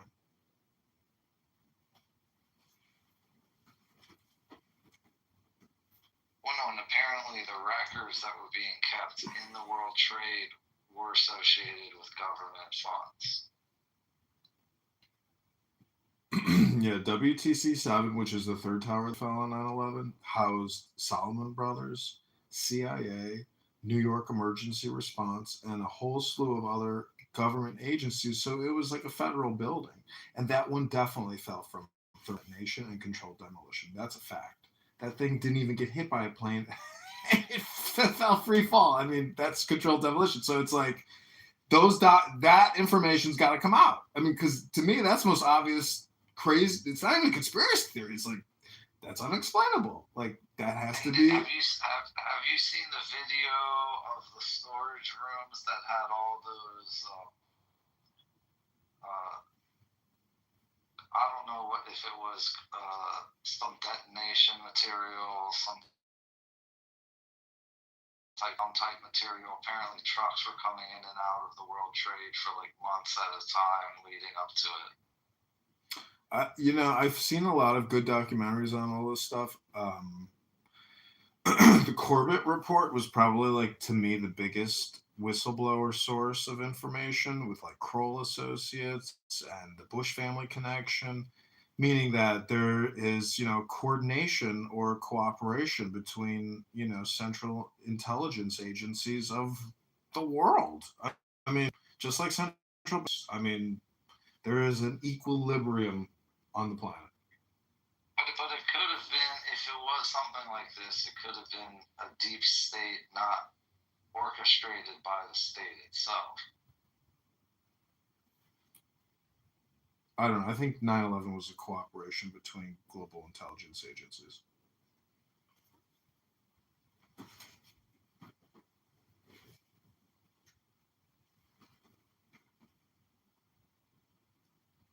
Well, the scary thing in the world of it, none of us really know what's going on. What's Palestine? What? What's Palestine? The 9/11 Jesus' birthday thing's a little weird. Okay.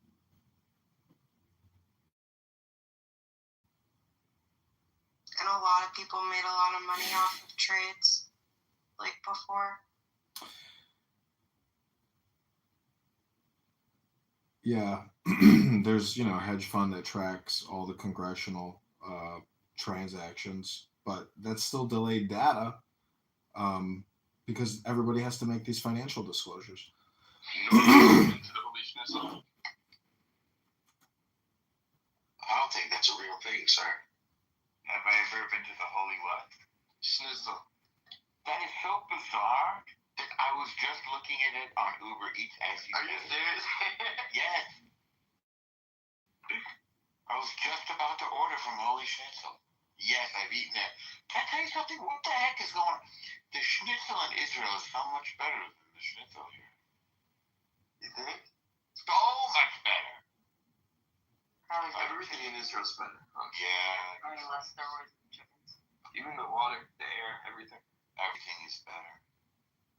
I found this little like kosher hole in the wall next to the American embassy, and like the taxi drivers were eating there and stuff. I love to go to holes. If you're gonna get something from Holy Schnitzel, get the Bacher special. Oh, I saw that. I know. Trust me, it'll fill your stomach. Yeah, you won't even be able to finish it. It's worth it. You and your son could probably split the sandwich and you have the fries, and you'll be good after. Like, it's very good. We do that. I send him code. Yeah, so then get the Bacher special. It's perfect for that. And he goes, Dad, I said the bracha. Like I didn't even ask. That's good. I know. It's all about leading by example. Absolutely. Nagging is useless. But leading by example, they don't want my way. That's true. That's true. It's true. I definitely think it could make a good impact on a child. Like, when he's young, seeing his father rapping to film with his toddlers. Oh, yeah. Impact on a child. He's into it. What about this 9/11 stuff? Just because Tower 7 almost definitely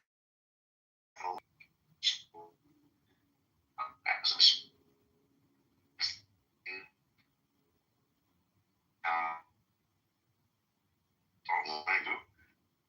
Does that mean that necessarily? I couldn't hear you. You're in the Matrix, Dr. Esposito.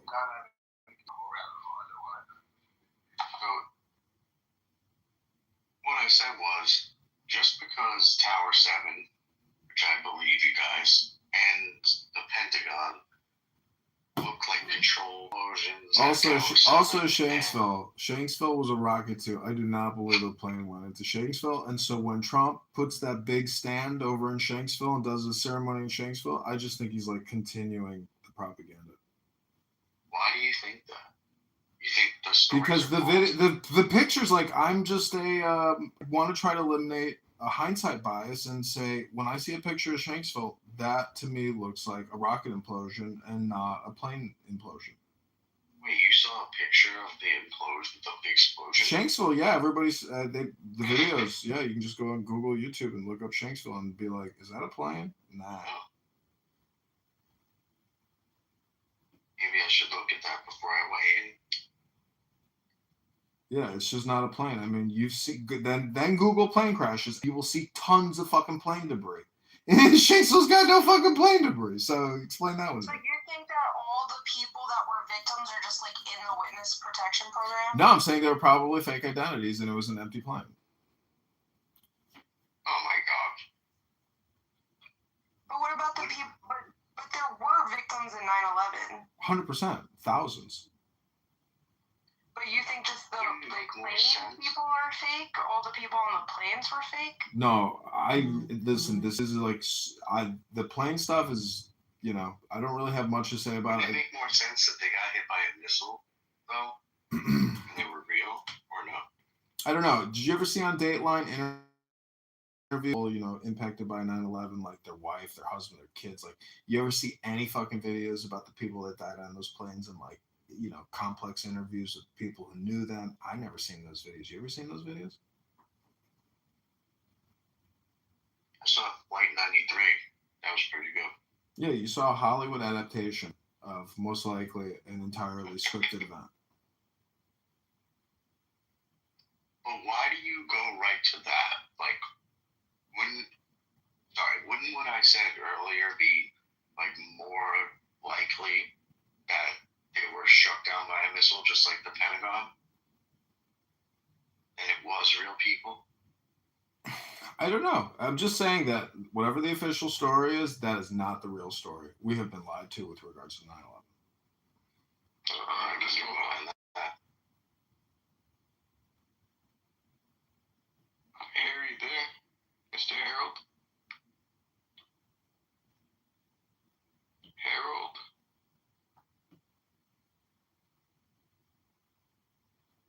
Which deep state operative just said, let's move on? Michael Aquino. Okay, writing that down in my book.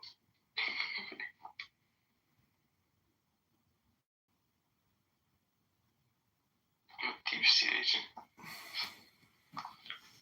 Just see Shiva Bacher. It's Doctor.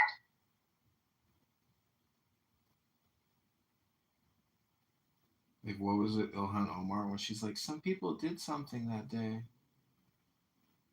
She's a sharmuta. If there's one person I'd like to see arrested and deported, it would be Ilhan Omar for marrying her brother and falsifying her immigration papers. Send her to China. We should send her to Gitmo. Send her to New Delhi. Yeah, after we capture Ilhan Omar, we should round up about 150,000 Somalis in Minnesota and also deport them back to Somalia. That's just my opinion. Or we can colonize them and make them speak Yiddish. What do you think?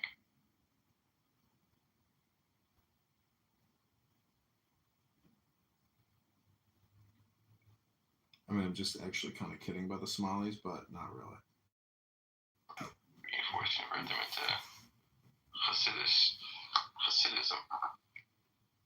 What do you think? I don't know. We got a new Chicago Polak as the Pope, you know. That's exciting news for people. The guy's so Polish, he doesn't even know he's the Pope.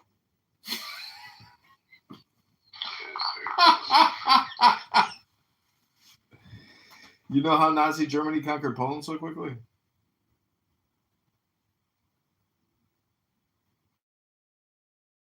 And backwards, and the Polacks thought they were leaving.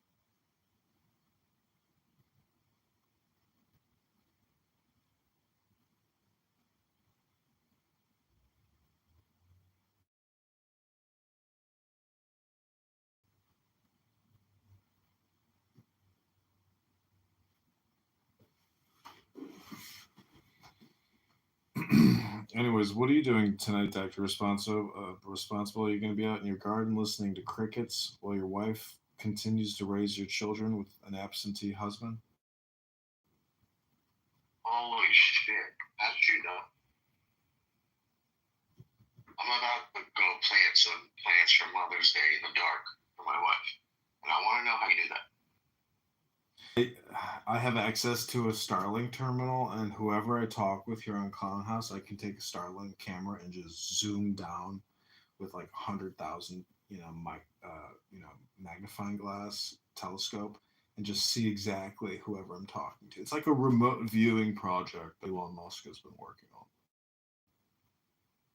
Can you see this? These nuts. This is a chocolate starfish waving to you. I was looking at them through a telescope. So I pulled out a pair of binoculars, looked at the moon. I bought 3 telescopes, and they're all very difficult to use.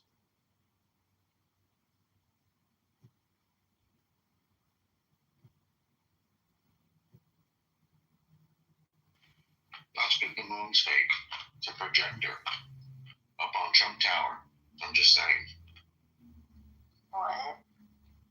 Do you know how many moons Mars has? No. I know they found a new one, right? Do we like the firmament? Did we back to firmament? So funny. Yeah, I don't know. What do you think about the moon landing? Like the fact that you can drive a car up there, drive it around, play golf, fly back to the Pacific, and then go to Hollywood and like talk to Nixon, Is it propaganda? I'm not buying it. I'm really not. And also, they can't do it again. And also, that black lady took them there. She was just such an autist with numbers. The human computer African American? Yeah.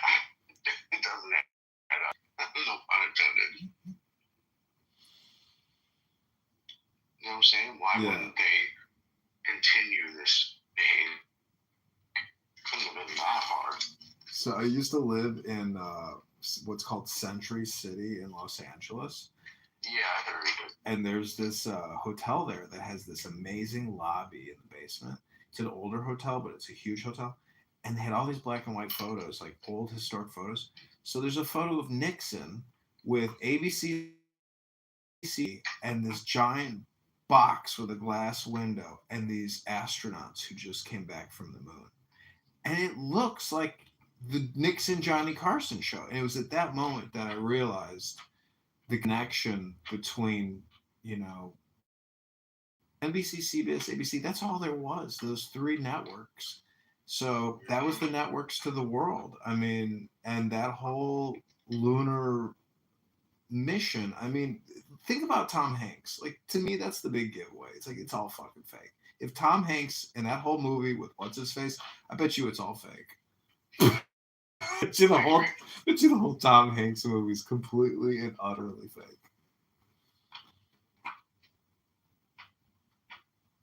I think the Castaway was more realistic than the landing.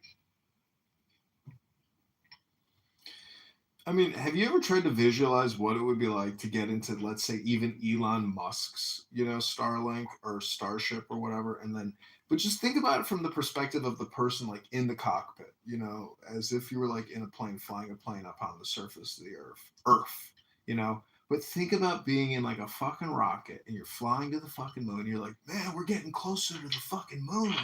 We're about 50 minutes away from the moon. And you're just like fucking blast, because you gotta have a lot of the fucking moon. Then you get to the fucking moon, and then, like, what do? You get into, like, a geosynchronous orbit with the fucking moon or something. You're floating around the moon, and then you're like, all right, let's send down the fucking capsule. You fucking land this fucking other spacecraft on the surface of the fucking moon with a fucking car and a set of golf clubs and cameras. And don't forget, this shit's being beamed back real time. You know that part too about the whole story, that the whole thing is live, right? You know that, right? There's like a 15-minute delay or some shit. So anyways, I'm just saying, then they got back in that fucking capsule. They fucking flew back up to the mothership, and then they flew the mothership to the Pacific. And then they went on ABC, CBS to tell the story. Is that fucking real? I don't think so. Did you ever see the video of Neil Armstrong trying to test the lunar module on Earth, and he exploded? He ejected from it in the very last second before it exploded. And that was on Earth. I don't know if you guys saw that video ever, but yeah, there's a video. So yeah, and somebody on the chat was arguing with me one day about it, saying that I said that it's fake. I completely agree with you. And they were saying I was crazy like a flat earther and all this shit for that. Oh man. I don't know, what's that one guy's name, Neil Armstrong, who like gets visibly angry, like, and actually attacks people when they say swear on the Bible. Yeah, like if you really landed on the fucking moon, do you know how much of a G you are? You don't need to get angry at conspiracy theorists who are trolling you. You could sit them down and say, listen, son, you stupid fucking loser. I landed on that fucking moon, bitch. I fucking flew a rocket ship up there and flew fucking, like, you know, you wouldn't get angry because you really would be like one of the rarest humans on the fucking planet. I mean, you know, you. I flew into New Schwarber's land or whatever it's called, New Schwarbia or whatever. But I don't know. The other thing is the Stanley Kubrick, the Stanley Kubrick films, like where he's saying it's all, you know, a government federal intelligence operation and a propaganda effort. I mean, I don't know if it's real or fake. I mean, because I know we have. You know that if you're going up in Elon's spacecraft or the blue spacecraft, what you the story doing before about, okay, the moon is 15 minutes away. Like the moon is like hours away from where they're going. They're up like a couple of miles up into the lower atmosphere. They're not even getting. Well, Russia didn't give a fuck. They just send people out there to fucking die, you know? They're just like, oh, we don't care if you die. We're gonna send some dogs out there and all sorts of shit. Yeah, but I mean, I could just be entertaining and hypnotizing you all because, like, I can pull out my binoculars and look at the moon and say, yeah, that bitch is in bar. I can fucking see it with a fucking pair of binoculars. So to think that you couldn't take a rocket, I mean, why the fuck haven't we shot a fucking rocket into the fucking moon? We shot 3 rockets. Like the clips were shooting the rockets with all the Egyptian shit on it. You know, we did it. Yeah. Absolutely, Glenn. Anyways, I'm just saying, if you've ever been outside of the American bubble, you realize that, like, we're probably a bunch of fucking liars. The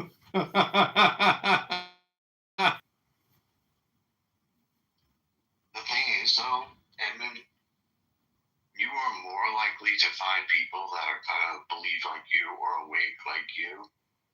We do. Especially Israel. They believe everything we spit out. I mean, you're talking about a country with 12 million people, and then, you know... What, Canada? No, Israel. Wow. Their population is pretty close, isn't it? It's the size of the city of Chicago in terms of population, and Chicago is like 100 times bigger, you know? Israel's a tiny little fucking coastal enclave nothing. It's you know, the Israel...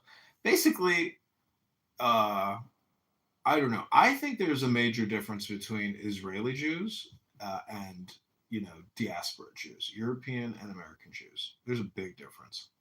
But the thing is, once you become acclimated to a culture, there's no more difference. So they're no different than anybody else. Just nobody wants to get fucking murdered. Nobody wants terrorism. I mean, nobody wants somebody fucking driving a bus into on a highway. Like, if there's a violation of the law and somebody gets murdered, there's no greater problem in society. Like, but I don't understand. America is so crazy. In Chicago this summer, 3,000 people will get murdered in the streets with guns. It's like Pritzker doesn't call. There's never an emergency in America. Just outside of America, it's the only place that there's ever emergencies. Well, listen, I'm trying to do my part. I'm watching The House of David on Amazon Prime. And I think that's my contribution to the tribe. It's a great show. And you guys need to keep that land just like you took it away from Goliath. Did you see the Ellie Cohen saga with Sacha Baron Cohen, where he played the Syrian spy who fooled the Syrians? No. If you want a good laugh, watch Sacha Baron Cohen play Ellie Cohen. What is it called if I look it up? Just type in Sacha Baron Cohen, Ellie. You'll go on YouTube and laugh your ass off. Because, it's actually very good. It's actually very good. He's always good. Yeah, he is good. Peace. Anyways, why does Harry, why do you have a new party hat? What happened here? I got banned, not like suspended indefinitely. Because of a PTR that I had. It was a Muslim guy praying on the ground, and there was a goat. It was like AI image of a goat behind him getting fucked and fucking him. And so yeah, I guess that's like not appropriate enough for Clubhouse. So got banned. I can't believe I haven't been banned in quite a while. I can't believe it. Because you probably, honestly, I think what it is, it's like you have enough people have to report you, and then I guess they have to have some kind of obvious. I don't know what it is. Maybe I think it's just the PPRs now that we're banning people for. I have no idea. So I was honestly shocked to see that because I just like known that it seems like they kind of like been leaning off of banning people. Then they were very heavily on doing that before, but now it's like they were very lenient on it. I guess not. It's honestly really stupid if you think about it. They think like once you ban your account, no one can get back on there. There's no point in doing it. Like, I don't know, the guys who created this app were just retards. I know. Have you been on that Chatter app or whatever?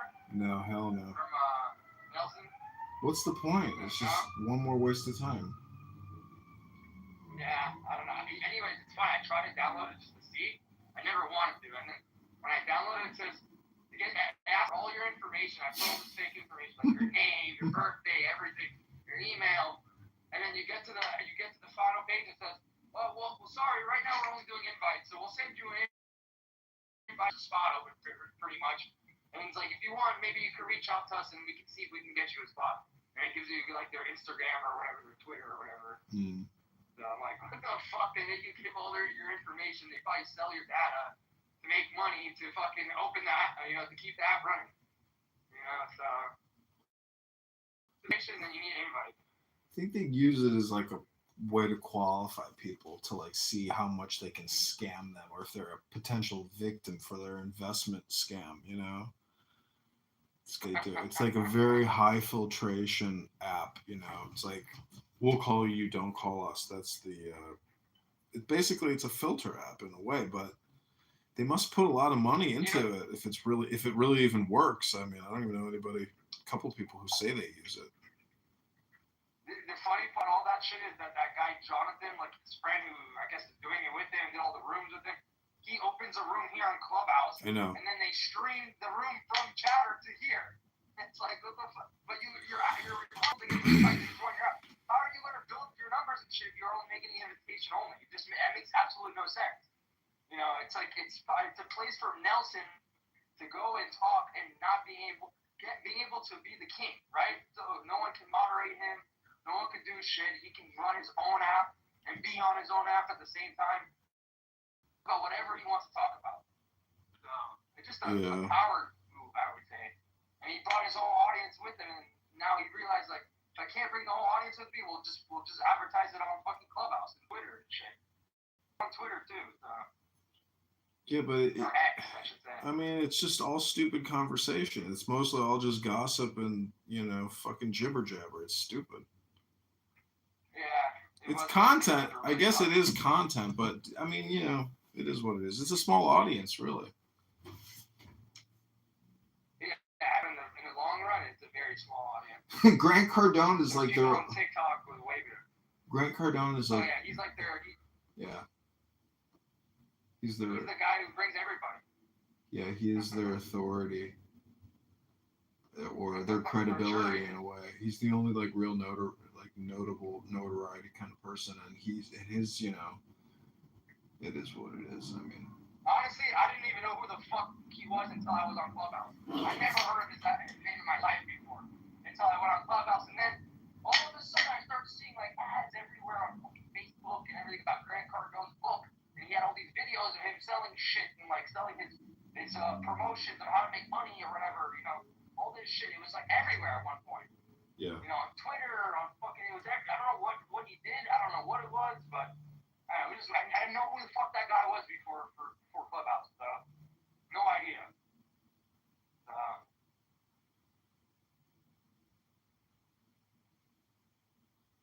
Bro, Lex Friedman used to come into our rooms, bro. People know who that guy is. I clipped him from this app one time, and he messaged me. He's like, "That's not very cool. People without their permission." It was all because like we were giving him dating advice, and you know he just said some really cringe shit, and it was funny. Dr. Pepe has arrived. You know, Dr. Pepe, I was wondering, what is your first name? I'm not telling you that shit. I mean, is it like, can I guess it? Like, is it Tony? Is it like Andy? Is it like Steven? Peter? It's a name that's rather universal. Jews, Christians, John? all ethnicities tend to have it. John, are you? Starts with a P. Abraham. Paul. No. Peter? I'm not going to help you. Anyways, it doesn't really matter. Just was curious. Danny. Popular P name? Huh? Is that your other room? Yeah, I have a room open called White Racism. Peter. Because I was in chillism, and they just go so hard against white people, and it's just ridiculous. It's Paulo. I like the name Paulo. It's total brain rot. Yeah, because Jews name their kids Paulo all the time. Never. I know. That's why I'm full of shit. I met one. It's a nice name. Well, I guess like if you're like from Brazil or some shit, but I mean, it's Italian.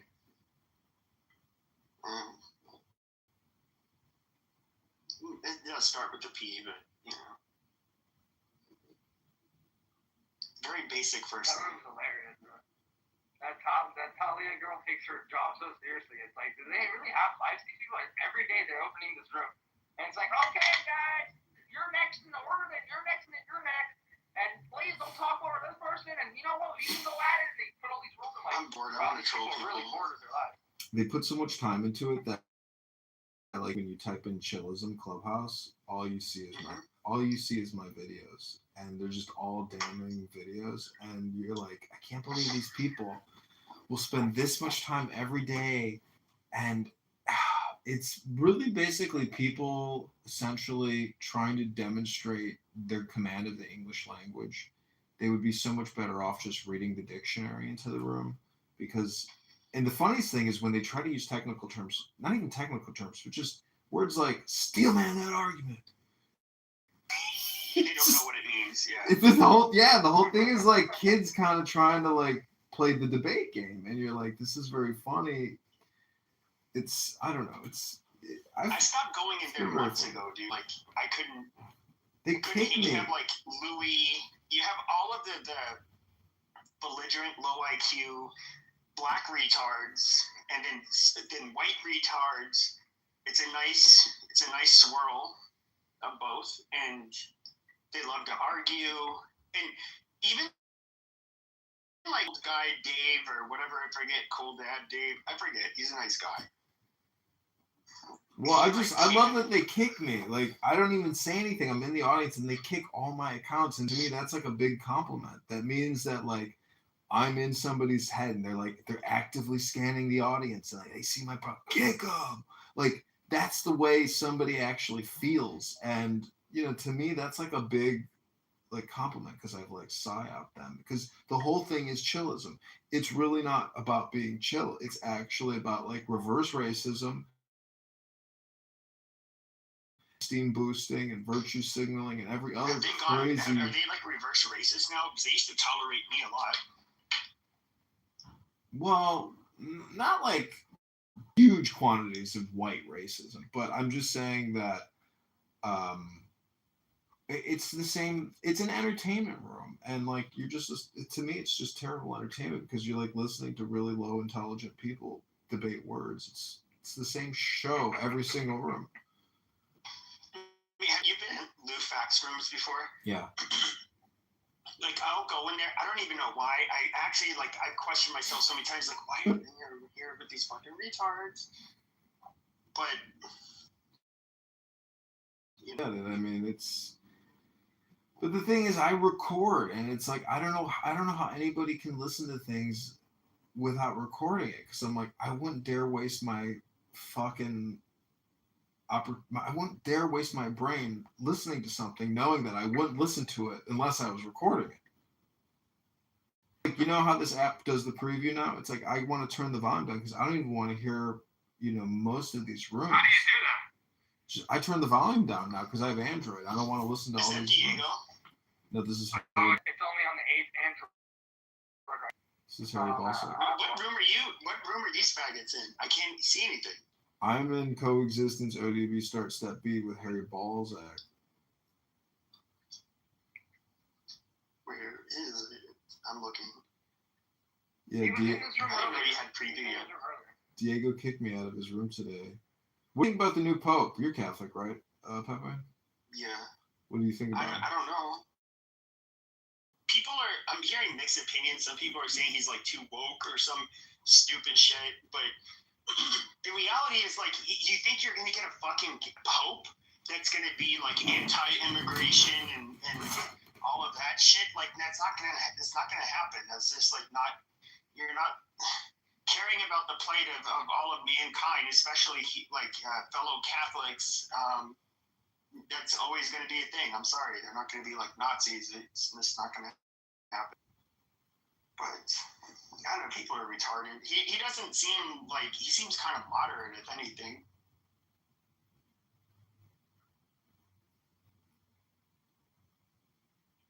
He doesn't want hosts to be deacons. He has pretty strong stances on that. Did you see? But it's weird. They're trying to say oh, he's part of the global Marxist New World Order, and it's really weird. And these faggots have been doing this for a long time, but like a lot of the neo-Nazi types that are still around on X, like, you know, a couple of the leaders like followed me a couple of days ago, and they go in their rooms, and now they're just like on a flat out anti-Abrahamic Abrahamic religion bend, and this has been going on for a couple of years, but now it's like kind of pushing strong. They're saying, like, if you're pro-white, you cannot be Christian, you can't be yada yada, because it's just like, you know, it will imperil our people. I doubt it. It's just weird. So now Christians and Catholics, they're kind of getting caught up in the anti-white conspiracy theory stuff. So we'll see. Well, it's anti-American. There's a fact that there's an anti-American conspiracy theory in the Biden administration. I mean, that's beyond a reasonable doubt. I mean, the border invasion is absolutely fucking insane. I regularly see what I would consider to be illegal aliens roaming the street, you know, in like an impoverished condition, and I'm just like, man, a lot of fucking people. You know, this is the thing. We don't even have the manpower to actually do mass deportation. We just don't have it. Yeah, I know. I wish we did, but I don't think either side really cares too much. See, we do have the manpower. See, I'm crazy because we do have the manpower. We have so many police. Of course we do. Yeah, we have police that could easily do it. We have National Guard soldiers that could easily do it, but we don't have the willpower to do it. Woodrow Wilson rounded those beaners up and shipped them back regularly. But you know, if you think about the economy, like I go to a lot of restaurants, and I know that like all these restaurants are powered by Hispanic Mexican labor primarily, and sing, talking accent. What do you want to hear? You speak, sing your words. You speak. ¿Por qué no te hablan? ¿Por qué no te calles? Why do you interrupt me? I was born here as an anchor baby, and he's making fun of me. You're going to make me laugh so hard I'm going to shit in my culo. Edwin. I got the musies in my pantalones. Dodge. Pepe, do you hear me, Pepe? See again. Pepe. Pepe, I was filming videos of myself today with a Pepe mask. I got thousands and thousands of views. Hermano, Pepe, do you hear me, my friend? I was playing music. Never had one lesson. Sí que, pinche mayate. No, my friend. So Pepe, if the Pope comes to America, which he certainly will, and he invited you to the gathering, would you go to meet the Pope? Yeah, why not? What would you tell the Pope if you had 10 minutes of his time? I mean, if I knew I was going to have 10 minutes of his time, I'd probably spend all day thinking about what I'd ask him. So I really don't, off the top of my head, I don't know. I mean, you do realize the Pope, and you actually, anytime you ever really meet somebody, no matter who they are, you realize, it's just another fucking person who's gonna die. And that's... Well, sure, but yeah. I mean, it's like, but if there's like, compared to like a celebrity or some shit like that, it's just like, people like me might have like existential life questions and, questions about certain things involving morality, and it's just like what am I supposed to fucking do? Like, what realistically, what I would ask those kinds of questions. And no celebrity could answer those questions, but he could at least answer those questions, biblical doctrine according to the Catholic Church. So that's the only reason it would be like, I would put way more thought into meeting somebody like him. Think about like American Protestantism versus American Catholicism, like those, that historical religious competition in America. Unmute your mic. Unmute. They have flaws. See, like, if you're to look at Protestants, there's good things about them in comparison to Catholics, and I would say that, like, the whole thing with Protestant work ethic. Your words must be sung. I would say that, like, when we think of like a lot of the positive traits of white people, for example, in the United States, like the original founding stock, where it's like they're not they manage money rather wisely. They're not flashy. They in a lot of ways there's like it's almost like they preach a form of stoicism that you quite see with Catholics, but with Catholics it is something that you kind of got with it was more of like the third world part of Europe that brought Catholicism, like Ireland, Italy, some of the Germans, which is not third world, and it is they do, and I kind of like this part where it's like, yeah, they do want to help out the the needy and the downtrodden and to treat the least amongst us with kind and compassion. We don't quite, I just don't really see that with the Protestants. And I think maybe we can just go into like evangelical Christianity, which I think is fucking gross. Yeah, evangelicals.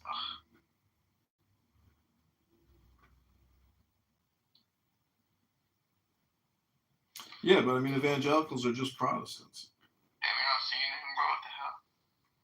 I don't think they're. Who's it saying that? I differentiate them from Protestants. Oh, I forgot. I got to sing you a response. Why don't you think that Protestants are evangelicals?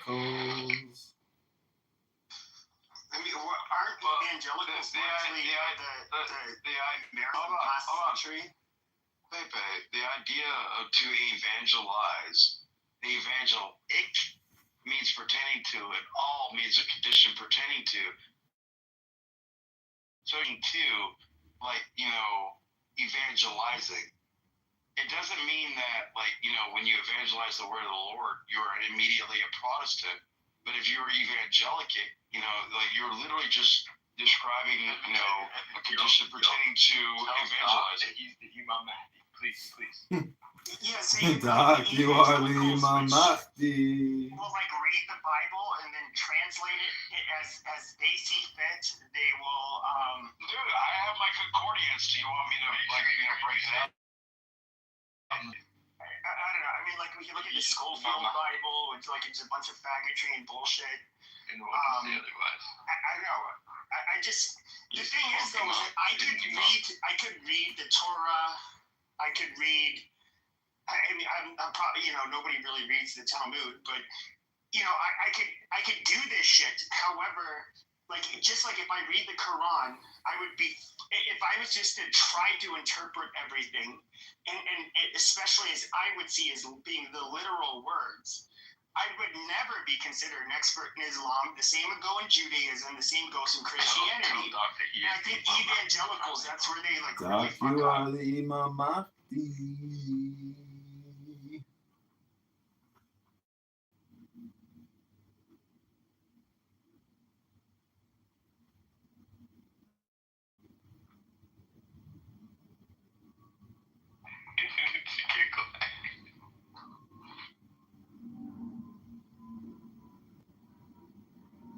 Doc, you are the Imam Mahdi. So Pepe. Oh, Pepe left. I am the Mahdi. Pepe left. Doc, can you hear me? He doesn't understand his ass from a hole in the ground. That's why he left. Doc, you are the Imam al-Mahdi. Yeah. The Son of God. You are correct. There's nothing else you can say.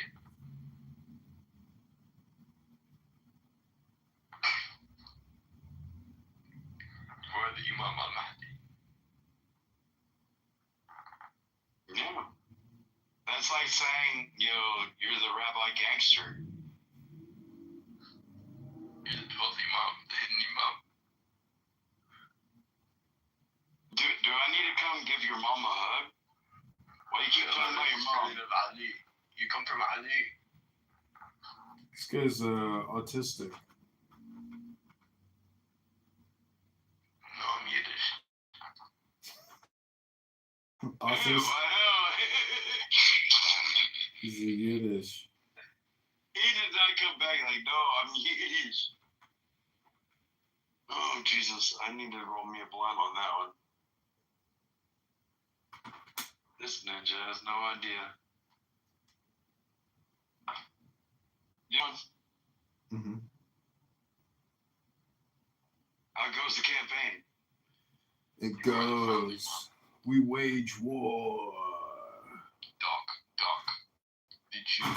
Yes, one last thing. We got a talking ape in here. The Jews are your father.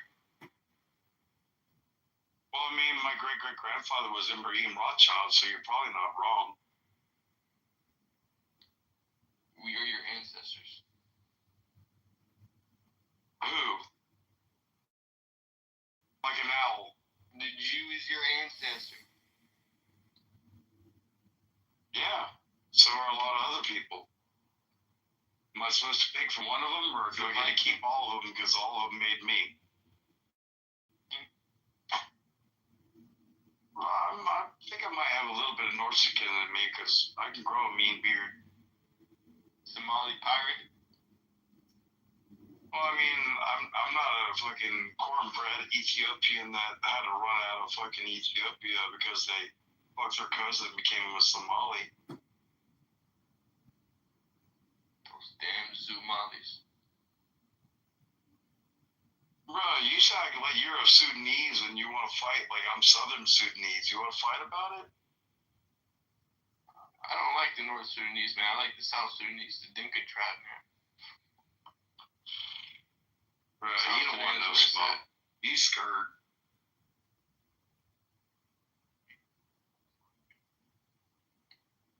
So you had a great-great-great-grandmother named Fatima? No, my great-great-great-grandmother was 1, 2, 3. So you must know that you come from Fatima and Ali. I know that you own a my great-great-grandfather married a Native American girl who was the granddaughter of a runaway slave and a Native American Seminole Indian female. And then, but I don't know much about my great-great-grandmother's mother because I read the book, but there's not a lot written about her. Can I sponsor you a black turban? You can be a Sayyid, you can be the imam. Well, I mean, I am a religious leader, if you want to know, within my own community.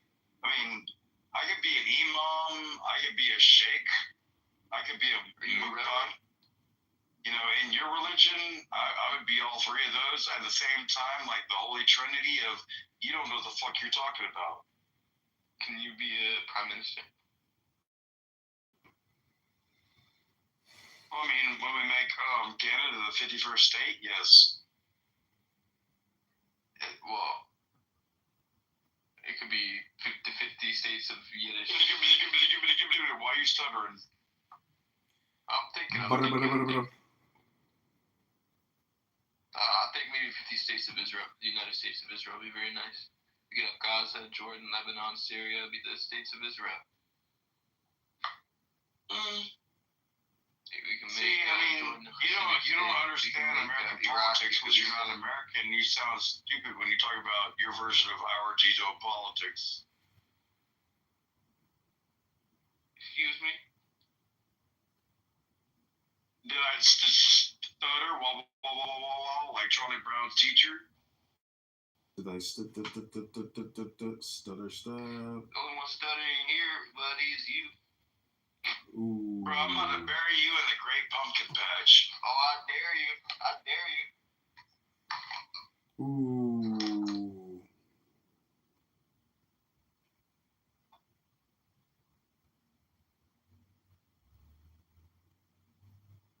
Double dog. Well, I mean, I was talking philosophically, not physically. I'm not trying to, like, you know, tell you that I'm gonna commit physical harm against you, but if you want to, like,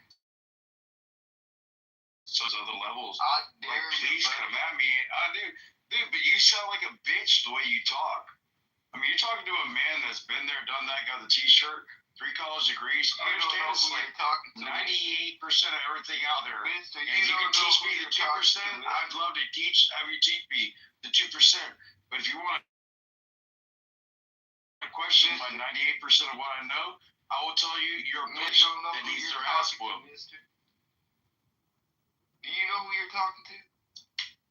A pussy bitch that needs her ass whooped. Did I stutter? That's the second time I said it. Mr. Doc, what's my name, Mister? Pussy. See, you don't even know. You can't even read English, can you?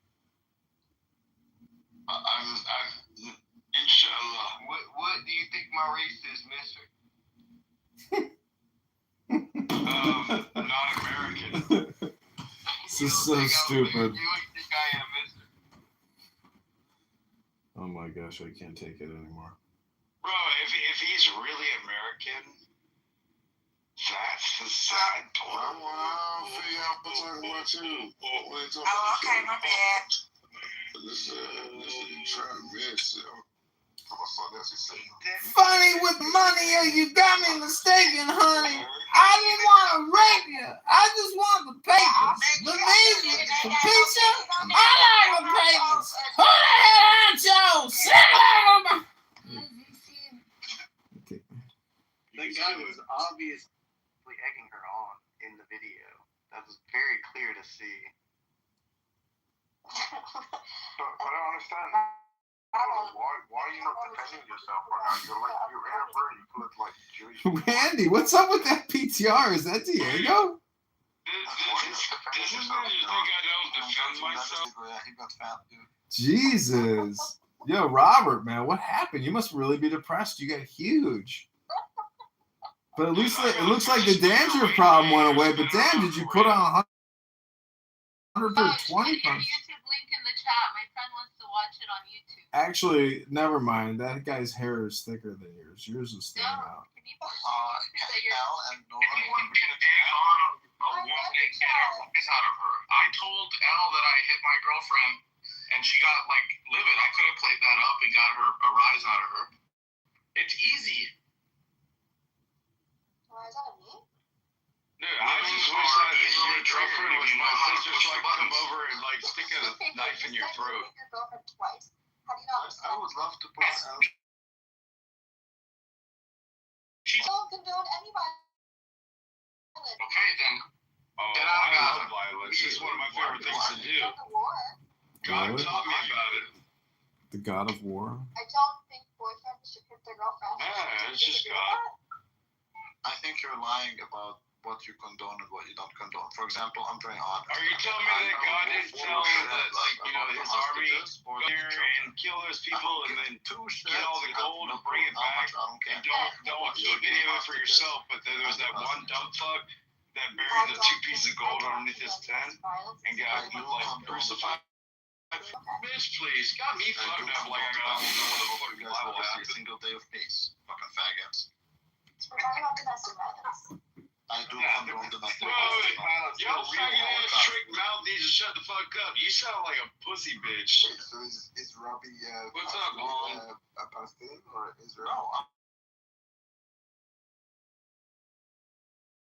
I'm just seeing my hand protrudes and What sees happened to that. their Palestinian identity? Just like You start rubbing your hands together, don't you? Yes, I actually do. Licking your lips, punching your brain. No, my back is always hunched. then you should stop playing the I'm Palestinian card. Hey, I'm gonna tell you right now, I'm on a room full of fucking dumb fucks that keep running their fucking file and act like they know what they're talking about, but they don't know shit. Girl, I told you before, dude. Man, you know what? I'm not gonna say. I'll get up. Be a gentleman, Randy. Once in your life. I'm not gonna say it publicly. Al, should I tell you in private? Why should we care? Tell me what. What I wanted to say. What do you want to get off his chest? Yeah, I don't want to say it in public. I'll say it in private. Okay. Bro, he probably wants like the cum to come off his chest because he probably got somebody to come over and take a shit on that motherfucker. He's had a feeling growing inside of him for a long time, and he has to get it. I want to put it on the record. Yeah, well, he took a shit on somebody else's chest like he was in Dubai, trying to fucking like, you know, pay $25,000 to crap on a bitch's chest and videotape. That feeling is slightly below the belly button and above the knees. And it's pointing straight at you. What the fuck tartary are you talking about? You sound dumb as fuck. Boom.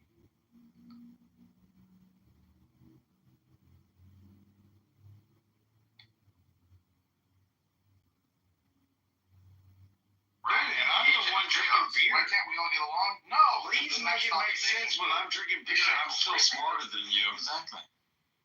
And the shekels must move. Ukraine. Just think about Ukraine. BlackRock owns a huge share in the weapon manufacturing companies, which make a shit ton of money by destroying Ukraine. But then BlackRock has all the construction contracts with Ukraine after the war. I make a shit ton of money by destroying Ukraine and then by building it. So why wouldn't I want to war? You have no idea what the fuck you're talking tell about. Me, I will, right now, I will like, if you know anything about Ukraine, tell me. Then tell me what is the difference. Then tell me what is you're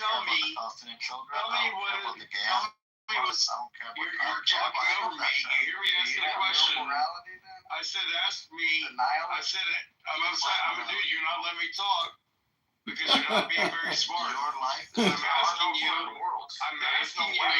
I'm asking you. I'm asking you. I'm asking you. You're so stupid. You don't understand the difference between KBR or Halliburton. My personal interest. You act like you are my nigger. I thought you lost the nigger in the room. You want to make me go? Yo, you're talking to the king of the world. Wait, you saw the bottom? Bow down. He got wrecked, dude. We are all just figments of imagination. We only exist in your head. No. You exist in physicality. You do exist, but I'm saying Randy, the only reason. Randy, are the niggers in the room with you now? Yes. But Randy, I thought that you lost all your investments. Every human being is literally. I really like Melissa. Thank you. Were you Say hi to Sean by some whips and chains? He lost all his money. It's on you. How did he lose all his money, though? Make it make sense. All the tariffs, he lost all his money. Oh, well, markets are. Oh, me? No, last year in 2024, I made 6 figures on interest out of my. I mean, all of the recent comments. But in the last like 5 months, I've lost like $48,000 on some investments because I'm heavily invested in Tesla. We no longer live in a world of nations and ideologies. The world is a college of corporations inexorably determined by the immutable bylaws of business. The world is a business, ladies and gentlemen. It has been since the man crawled out of the primordial ooze. Big gets that. One vast. Everybody clap. Everybody. Diego's 1% understood it. Thank you. There is one vast and ecumenical holding company for whom all men will work to serve a common profit, in which all men will hold a share of stock, all necessities provided, and all anxieties tranquilized, all boredom amused. So what about Palestine? How will be the great circus that we watch on television as Randy counts his shekels.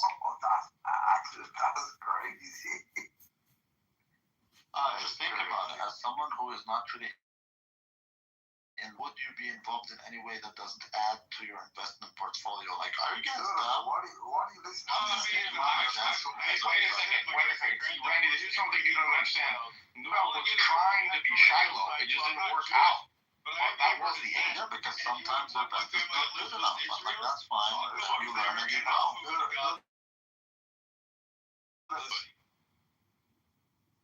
Do you think, would you kill Noura?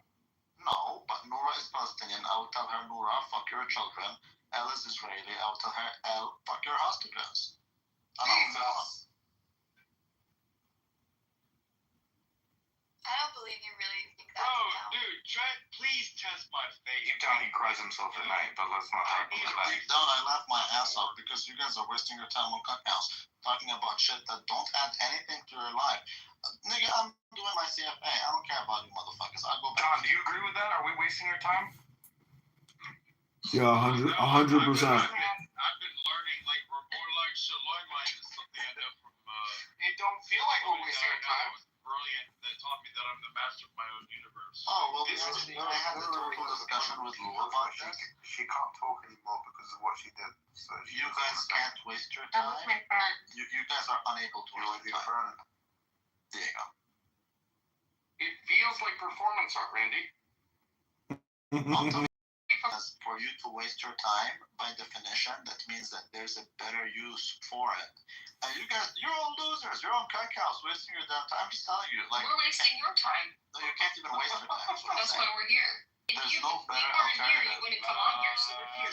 There's no better alternative use of your time, and So you could be making money instead of wasting your time here with us. I think Ray makes money while he sleeps. I think He that's listens money while he's Okay, did you see Diego? Did you see what happened to Does he know Bitcoin he's trying to turn on the big mic? today? Just today. Did you see Bitcoin price today?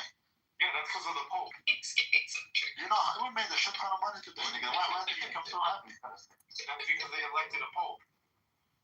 No, it's because of the deal with England. What was the price of Bitcoin yesterday? Was there? No. What was the price yesterday?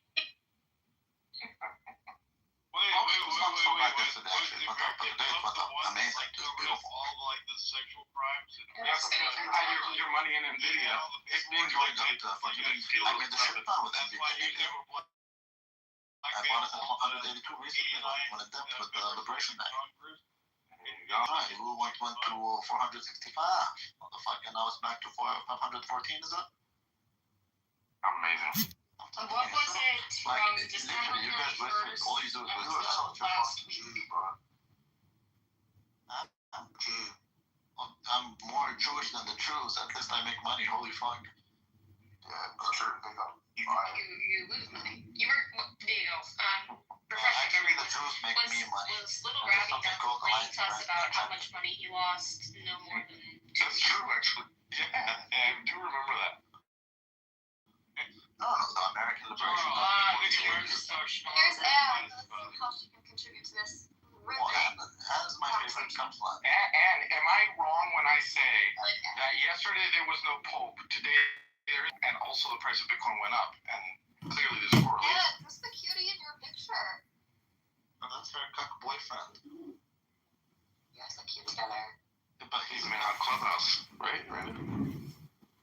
He's a cuck. He likes to see her with other men. She still owes me that date. She owes. I'm gonna meet her in November. Oh, what did you say? Sorry. I said you and whoever that is look cute together. Oh, thank you. My boyfriend. I'm going to see him. Yay.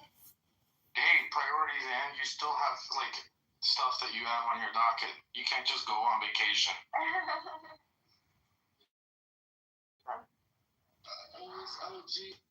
On principles, Oh my god. dominant, I had both jobs done. overbearing to the need to get their point across. Like those are Look at this bitch is like indicators of what one intends to do when they're being masculine. Argumentative, physical violence. My head hurts so bad, and I have bruises. Botulism. Well, Elle would get bruises if she goes to Montreal. Oh god. See? No, now you're making Elle really angry. What? This cheater. Oh.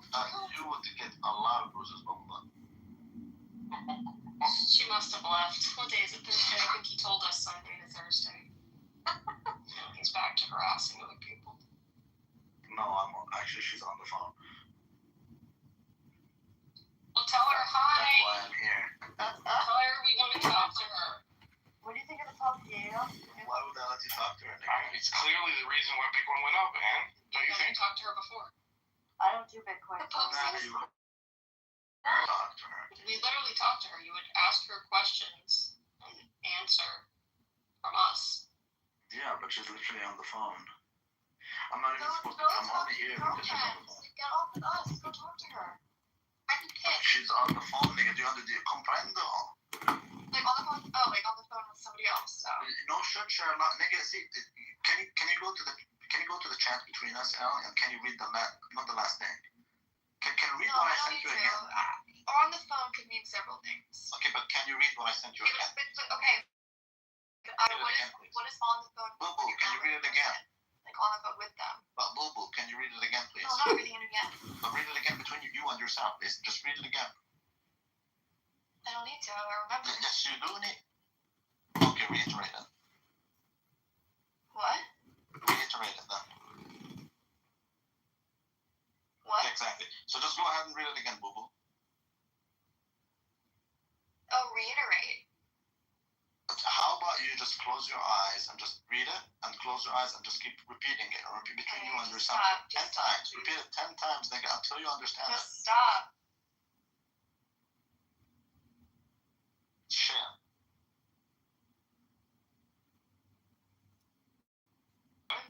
Why, what though?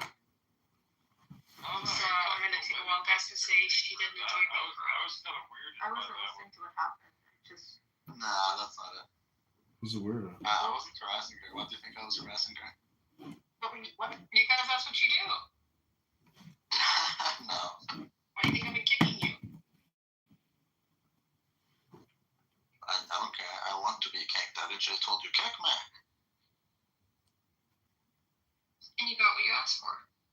Yeah. Did I bitch? Did I complain again?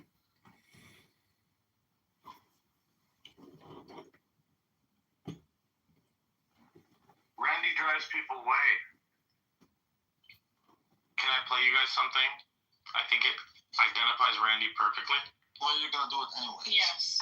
Alright. Please. Hang on. It's very short. Let's give him a little pieces.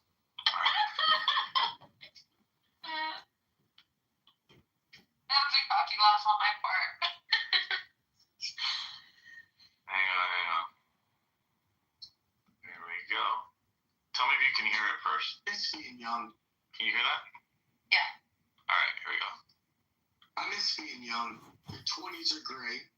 You're down for whatever. Your friends call you. They're like, "Do you want to go?" You're like, "I'll go." You know where you're going.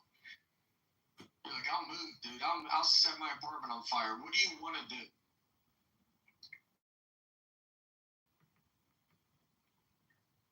Your 30s come and you're like, "Where are? How late are they open? Is it loud?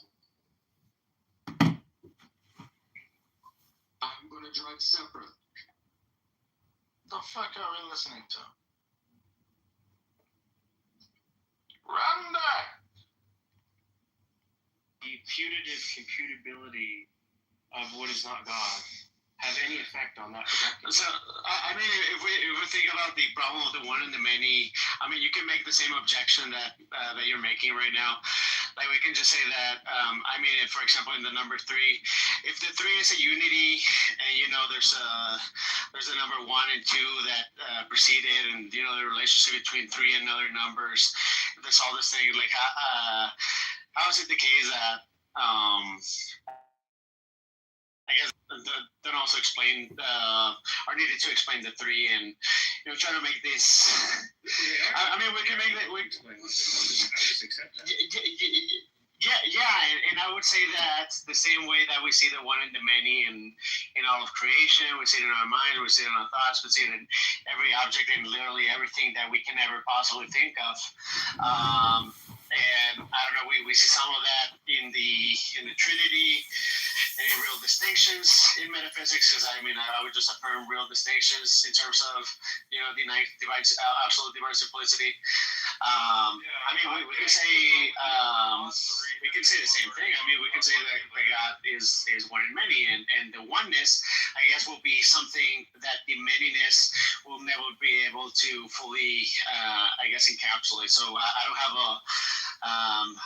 I mean, I would just bite the bullet and I mean, just affirm that there's something similar going on with, I guess, with God thinking about us in His mind, and I just don't see your objection, man.